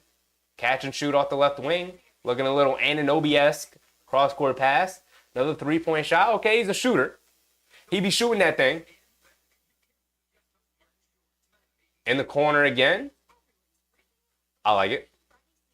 Here he is in transition. Good little Euro move. Finish with the left hand. Finishing with the left hand is important. Finishing with the left hand is very important. Little stop and spin, fire. Cool. Cross-court pass, moving the ball around. No hesitation, fire from three. All right, so he's a shooter. That man be shooting that thing. Nice drop off. Flips it up with the left hand. Okay, a little ambidextrous. Shooting it with the right, but he's last couple finishes we saw here. With the left, off the bounce. Dribble pull up three. Nothing but net. Okay. Okay. Daddier. Right wing, three. Slash. Cool. I'm trying to be positive here. I actually really like Pacom Daddier. I've heard nothing but really great things about him. 6'8" is huge. And a shooter the way he is. Awesome. Minnesota, by the way. Pick is in. Terrence Shannon Jr. Minnesota, they ended up taking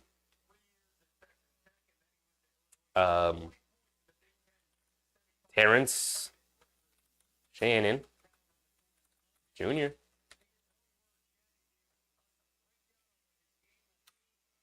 Now Denver's on the clock.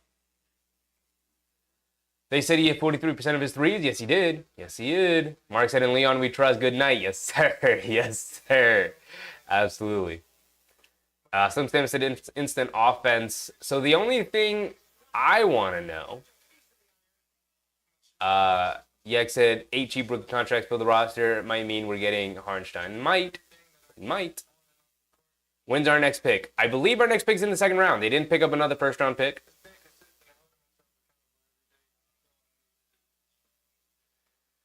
I believe our next pick is going to be 38.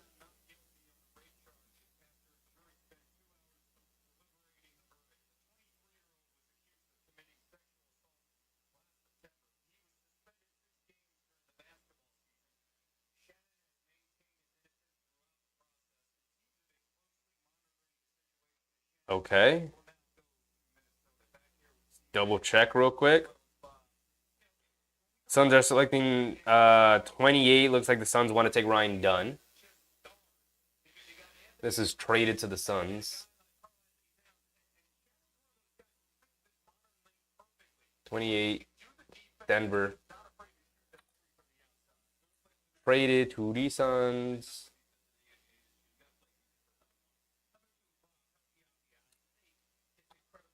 Traded to the Suns.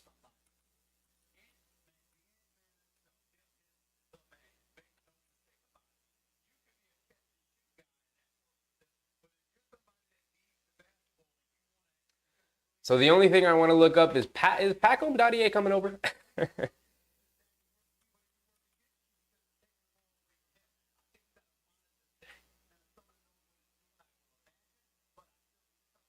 He's 18, super young.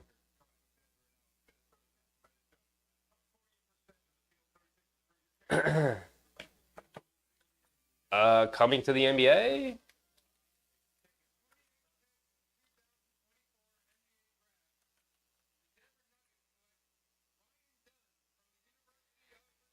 So Denver ends up taking Ryan Dunn, but this pick is traded to the Phoenix Suns. So Ryan Dunn going to the Suns. Interesting pick considering the Suns kind of need shooting to surround Booker, KD, and Beal. And they took Ryan Dunn, who cannot shoot, but I guess he's just going to be playing off these guys. He's going to get a ton of open looks at the basket. Assumably, they're going to be playing him at like the 4.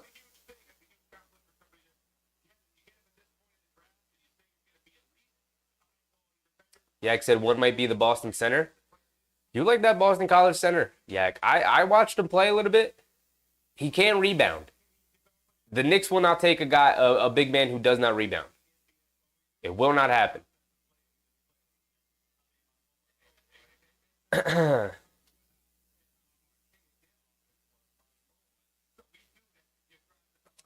The only thing I want to know is, will Pacom Daddier come over to the NBA? Is Pacom Daddier drafting stash? Maybe I can look that up. Is Pacom Daddier drafting stash?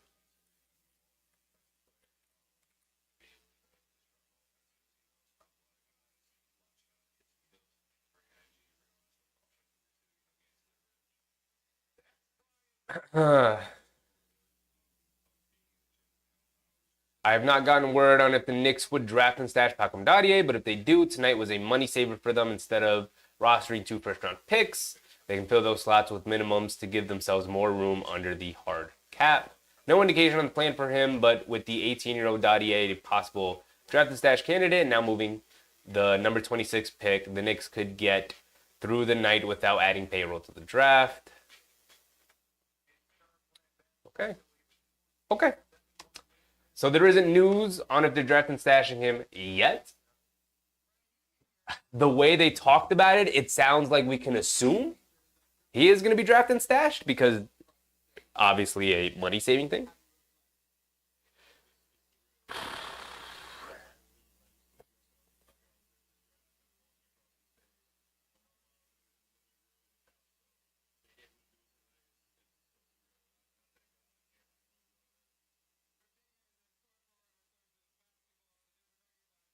What is the name of the player you keep telling us about? Rokas Jogabitis. It's my guy. But I highly doubt he comes over. At this point, there just really isn't room in the rotation for him, and he has made it known that he would love to come over, but he's not coming over if there's not a spot for him to play.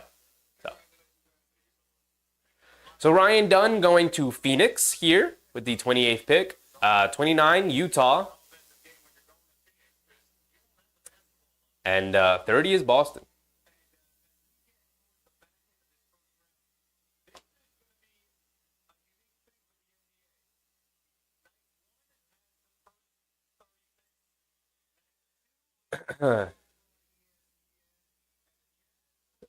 Everyone going to bed? Yes.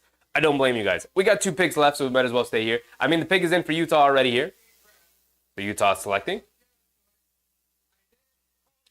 They're taking Isaiah Collier. Finally, someone took him. I forgot he was available. Isaiah Collier. Interesting.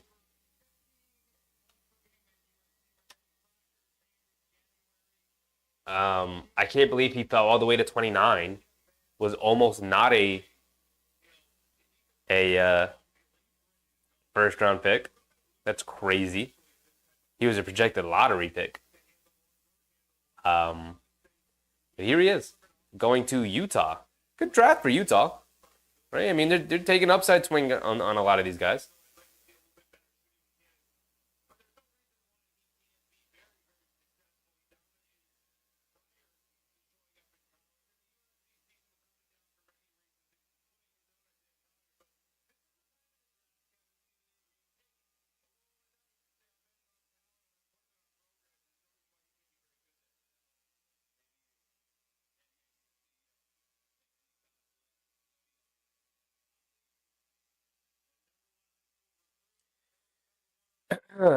So we have one more pick, and that is the Boston Celtics. And then that is going to be it for the night.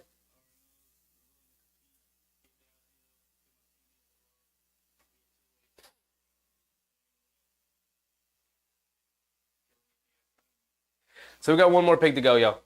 It looks like the Knicks are going to walk out of this first round with just Malcolm Dadier as a draft and stash guy. There has not been news on whether or not they will 100% draft or stash him. I assume they will, but maybe not.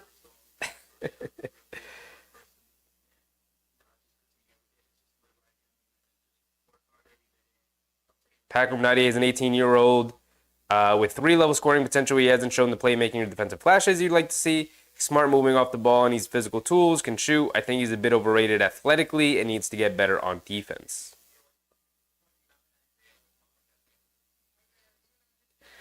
By trading out of number 26 and stashing Malcolm Dadier and replacing those picks by rostering 2 second-round picks on rookie minimum deals, Knicks could save a total of roughly $3 million in team salary for 24-25. Not clear yet if Dadier will be stashed, though.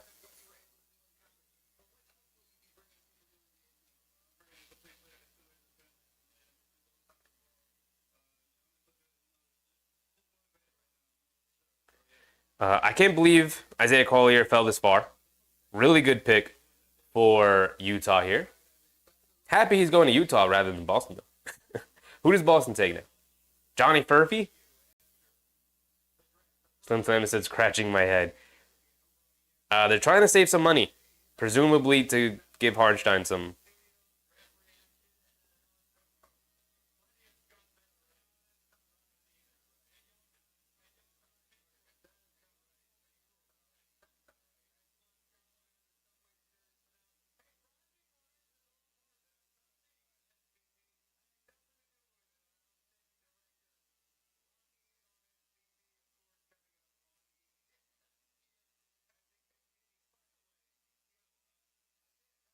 I'm just reading, trying to figure out some stuff.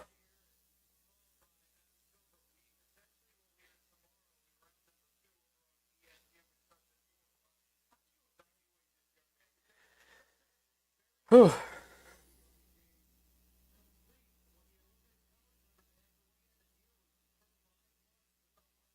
Now the Knicks stash Dadier, resign Hartenstein, sign Rokas to a 4-year deal, team option. On year 3 and 4, draft 2 older guys in the second round tomorrow and sign them to fill out the roster and Leon we trust. I don't think Rokas is coming over, my boy.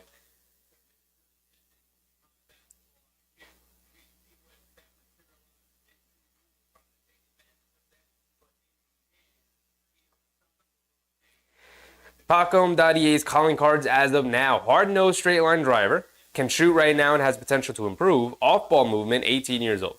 Qualms with his game. Defense isn't good. I think he'll learn defense under Tibbs, and he's 18 years old. Usually those guys aren't very good at defense, so it's good to know, but I think he'll get better at that. Not a rim pressure guy versus NBA bigs. Not the greatest, but if he's a, spot-up shooter off the bench at 6'8", it's good. That's good. Doesn't see the floor too well. So not a very good passer, not a good playmaker. Okay. Student said there's a reason behind the moves. The moves made, Hartenstein is staying. It seems like they're going to go all in to keep Hartenstein, and I hope they can make it happen. Very much so.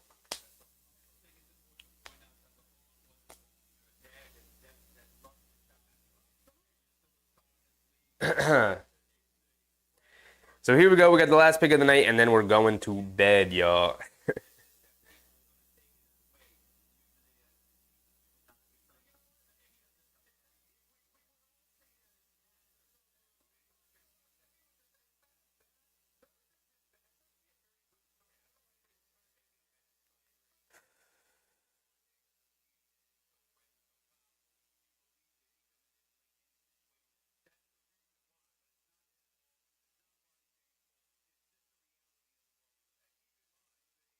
Yeah, I mean, that's all the information we have so far.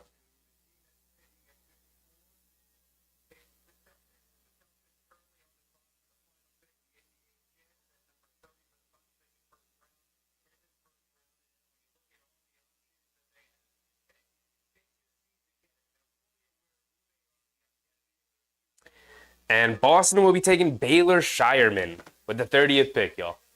That is going to be our night. How do you spell Baylor Shireman? Put it up on the screen for me, please. That's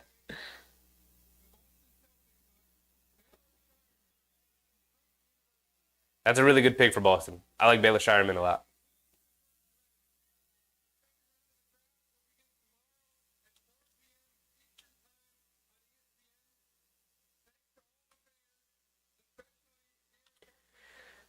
Okay. So the Knicks didn't really do much. They walked out of the first round with a draft and stash player. Okay. Cool. We're not going to go live for the draft tomorrow because the draft starts at 3 o'clock. I will be at work. And not going to lie, second round doesn't interest me as much as this first round does. I wish it was just in one night. So I'll see you guys tomorrow. Oh, no, I won't. No, I won't. I'll see you guys soon. We'll put up a video. Most of everybody has gone to bed by now. I don't blame you. Shout out to everybody who stayed up. Saving money, we out. Absolutely, Dutch B. Well put. Great closing statements. The Knicks saved money. They got a really good prospect, draft and stash prospect in Pacom Dadier. We'll see how he develops. And we'll see who they pick up in the second round. They will likely pick up a couple of guys in the second round on cheap, non-guaranteed deals.